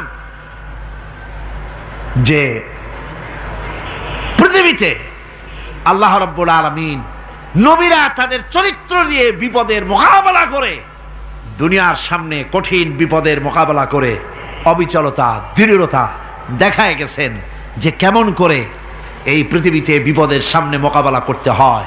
ধৈর্য ধরতে হবে। বিপদ আসবে পাহাড় সমান হয়ে, আপনাকে ধৈর্য ধারণ করতে হবে সেভাবে বুক বেঁধে, যেহেতু এটা যদি বিশ্বাস হয় যে আমার কিসমতে যা আছে তার থেকে বেশি কিছু হবে না, তাহলেই আপনার ধৈর্য আসবে, ভয় পাবেন না। কথা ঠিক কিনা কন? এবারে হযরত হুদ আলাইহিস সালাম সম্পর্কে আল্লাহ রাব্বুল আলামিন বলেন, হযরতে হুদকে যখন ষড়যন্ত্র হলো, কাফির বেঈমানেরা তাকে মেরে ফেলার জন্য যখন সরকারি ষড়যন্ত্রে লিপ্ত হয়ে গেল, হযরতে হুদ সমাজের এই চ্যালেঞ্জের মোকাবেলা করলেন। হযরত হুদ বলেন, ফাকিদুনি জামিআন সুম্মা লা তুনজিরুন ইন্নী তাওয়াক্কালতু আলাল্লাহি রাব্বি ওয়া রাব্বিকুম। তোমরা তোমাদের ষড়যন্ত্র আমার বিরুদ্ধে যত পারো আমার বিরুদ্ধে ষড়যন্ত্র চালাও, এতটুকুন আমার অবকাশ দিও না। আমি এমন আল্লাহর উপরে ভরসা করেছি যার হাতের ভিতরে তোমাদেরও জান আর আমারও জান। যা পারো তাই করো। সরকার সমস্ত শক্তি একত্রিত হয়ে আমার মোকাবেলা করো। একদিকে হুদ আলাইহিস সালাম, আর একদিকে গোটা জাতি। হযরত হুদ ভয় পায় নাই। সুবহানাল্লাহ কোন? ঈমান বিল্লাহ মানুষের কলিজাকে এভাবে শক্ত করে দেয়। কোন আলহামদুলিল্লাহ।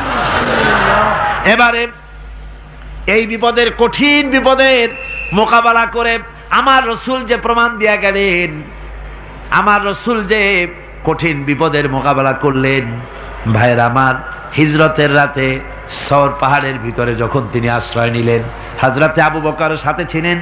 হযরতে আবু বকর রাদিয়াল্লাহু তাআলা আনহু বলেন, হুজুর আপনি দাঁড়ান, এটা তো পাহাড়িয়া গুহা, গুহার ভিতরে সাপ থাকতে পারে, বিচ্ছু থাকতে পারে, আমি আগে ঢুকি, বিপদ যদি হয় আমার উপর থেকে হয়ে যাক। গুহার ভিতরে নেমে গুহা সাফ করলেন। এরপরে হুজুরকে ডাকলেন, হুজুর তাশরীফ নিলেন গুহার ভিতরে। এরপরে হুজুর বললেন, আবু বকর পাহাড়ে হেঁটে হেঁটে 2-3টা পাহাড় পাড়ি দিয়া যাওয়া লাগে সূর পাহাড়ে। মদিনার সোজা রাস্তা হুজুর ধরেন নাই, মেসফালার পথ দিয়া জাবালে কেদোয়ার উপর দিয়া 3টা পাহাড় পাড়ি দিয়া তারপরে হুজুর গেলেন সূর পাহাড়ে। গুহার ভিতরে হুজুর তাশরীফ নিলেন। বললেন, আবু বকর তুমি বসো, তোমার উরুর উপরে মাথা রেখে আমি একটু আরাম করি। হযরতে আবু বকর বসলেন, হুজুর তার উরুর উপরে মাথা রেখে ঘুমায়ে গেলেন। আর এরপরে কাফির বেঈমানেরা তালাশ করতে করতে কাফেরেরা এসে গেল পায়ের চিহ্ন দেখে দেখে গর্তের কাছে। হযরত আবু বকর ভয়তে কেঁদে ফেললেন, আহারে আর তো উপায় নাই, এবার তো ধরা পড়ে গেছি, এবার নবীজিকে মেরে ফেলে দেবে।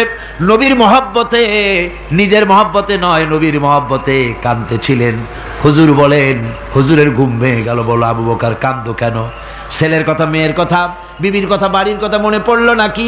হযরত আবু বকর বলেন, ইয়া রাসূলুল্লাহ, আল্লাহর কসম করে বলি, যেদিন ঈমান এনেছি এই কলিজার ভিতরে মা বাপ, স্ত্রী, পুত্র, পরিজন, এমনকি আমার নিজের জীবনের চাইতে আপনারে বেশি ভালোবাসি।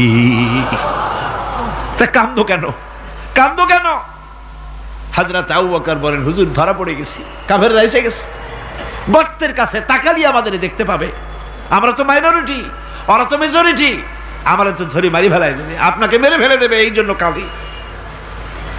আল্লাহ রাব্বুল আলামিন, হুজুর তখন কি দৃঢ়তা, কি অবিচলতা, কি ধৈর্যের পাহাড় সম মনোবৃত্তি তখন দেখালেন। আল্লাহ কোরআন শরীফে চিরকাল যাতে মানুষেরা হেদায়েত নিতে পারে সেজন্য হুজুরের কথা উঠায় দিলেন কোরআনে। আল্লাহ পাক বলেন, ইযহুমা ফিল গার ইয ইয়াকুলু লিসাহিবিহি লা তাহজান ইন্নাল্লাহা মা'ানা। ও বন্ধু, ভয় পেও না, আল্লাহ আমাদের সাথে আছেন। সুবহানাল্লাহ গো, আল্লাহ আমাদের সাথে আছেন। আমরা মাইনরিটি নই, আমরাই মেজরিটি। আল্লাহ আছে আমার সাথে, ভয় পাওয়ার কোনো কারণ নাই।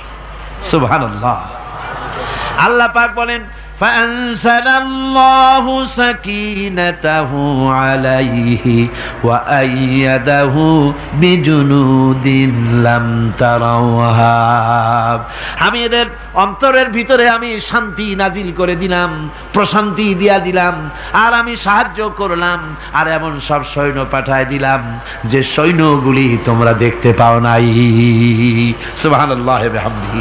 ভাইরা আমার, রাসূল করিম সাল্লাল্লাহু আলাইহি সাল্লাম এই বিপদের মাঝে, চরম বিপদের মাঝে অবিচলতা, দৃঢ়তা, কঠিন আত্মনির্ভরতা দেখিয়েছেন। এগুলি হলো ঈমানের পঞ্চম নম্বরের উপকারিতা। আল্লাহর প্রতি ঈমান আনলে এভাবে পাহাড় সম ঈমান মজবুত হয়ে যায়। জেলের পরোয়া করি না, ফাঁসির পরোয়া করি না, শহীদ হওয়ার পরোয়া করি না, মেরে ফেলে দেবে, উড়ায় দেবে, হত্যা করবে, পরোয়া করি না। পরোয়া করি কেবলমাত্র কাকে? জোরে বলেন কারে? এইরকম মুসলমান হাজার হাজার লাখ লাখ দরকার নাই, 313 জন যথেষ্ট। কয়জন যথেষ্ট? 313 জন যথেষ্ট। বদরে যারা জান দিয়ে মাল দিয়ে দ্বীনকে প্রতিষ্ঠিত করেছিলেন, এরকম 313 জনই যথেষ্ট ছিল। আল্লাহর দ্বীনকে কায়েম করার জন্য যদি রক্ত দেওয়া লাগে, তাহলে এই বিশাল জনসমুদ্রকে প্রশ্ন করি, ভয় পাবেন? রক্ত দিতে পারবেন? যদি জেলে যাওয়া লাগে যেতে পারবেন? যদি শহীদ হতে হয় তাও কি পারবেন? এই দৃঢ়তা, এই অবিচলতা, এই ঈমান, এই ধৈর্য শিক্ষা দেয়, এই উপকার করে ঈমান বিল্লাহ। আল্লাহর প্রতি ঈমান আনলে এভাবে পাহাড়ের মতো শক্ত হয়ে যায় কলিজা। কোন আলহামদুলিল্লাহ।